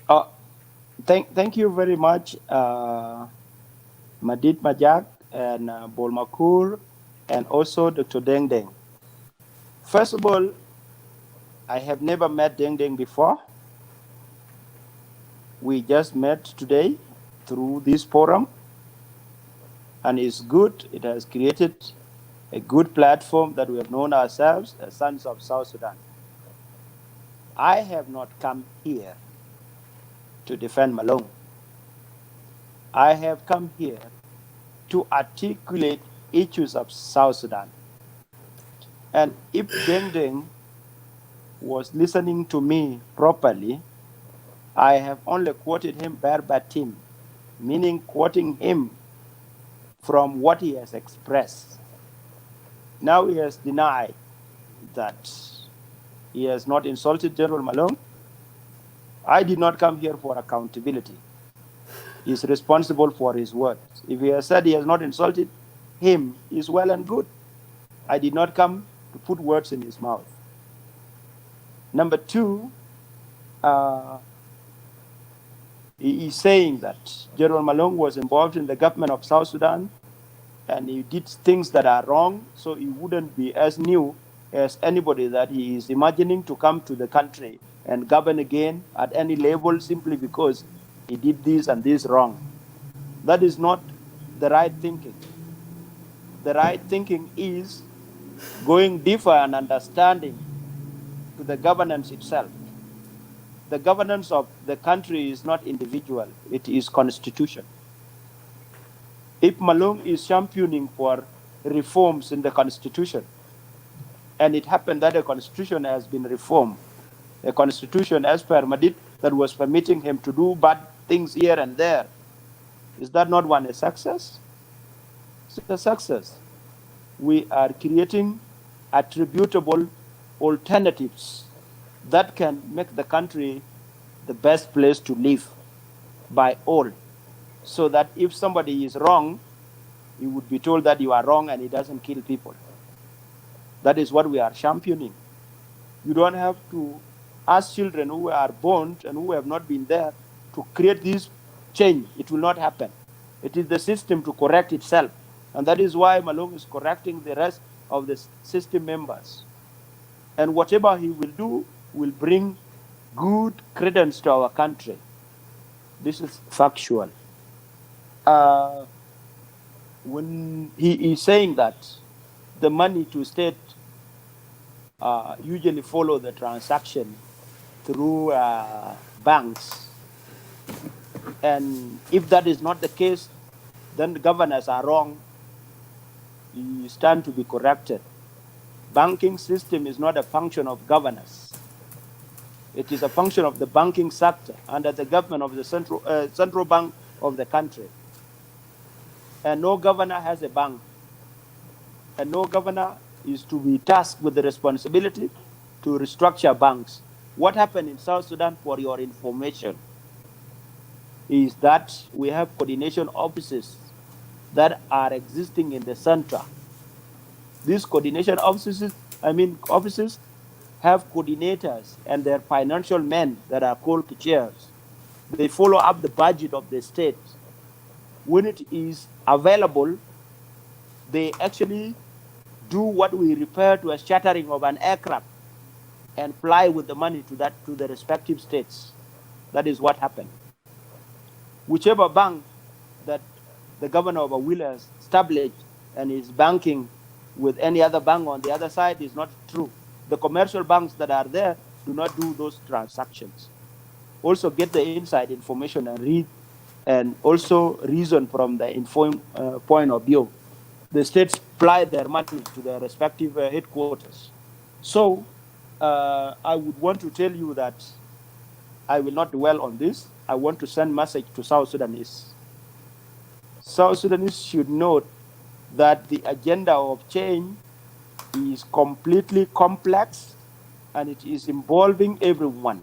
They should not only leave it to oppositions alone. They should join in to create the change, whether by mechanisms that involve peaceful demonstration or whatever, so that the change is effected. Also, we're not anti-citizen, we are pro-citizen. That is what SAP is aspiring for. Let us hope for the best. Let us ensure that peace return to our country. Let us ensure that we don't allow bad leaders to come to governance again, not through insults, but through rejection during the voting time. But if you vote for somebody, don't insult him tomorrow because you brought him to power or her to power. Let him transact the businesses until the next elections come. So our interest is to ensure that South Sudan return to peace so that Dr. Deng can come and make positive contribution wherever he would be. And for your information, doctors and other professionals and all the enlightened citizens do not discriminate. I don't come from a will, but I am from a will because a will is part of South Sudan. I belong there. You belong to Lake State because you are a citizen of South Sudan, and Lake State is a territory of South Sudan. Only will our education be useful if it has destroyed the hate in us. I didn't say sentiment is not an insult, for your information. Sentiment is another word for a grievance. You have grievances against Malong and you are expressing your anger in a forum that is not for that. So I did not insult you by saying this is sentimental. It means you were having an internal cry, an offense that you know has happened, and you want to address it here. I only opted to show you the right avenues. The courts are the right avenues. If somebody has killed your relative, you sue them. They have to answer, and there is a law visibly available. And if you think somebody is too powerful to be tried in the court of law, then there is something wrong in South Sudan, and that is why we are in the bush. We want to correct that. Thank you. You and I should thank you, Dr. team up John. and make South Sudan. Oh, yeah, I think his phone is cut him off. So thank you, gentlemen. I think his phone is run out of power. That's why it went off. So yeah, I was about to share with evidence, but it's okay. Next time. yeah, thank you. Yeah, you will. Yeah, Ball.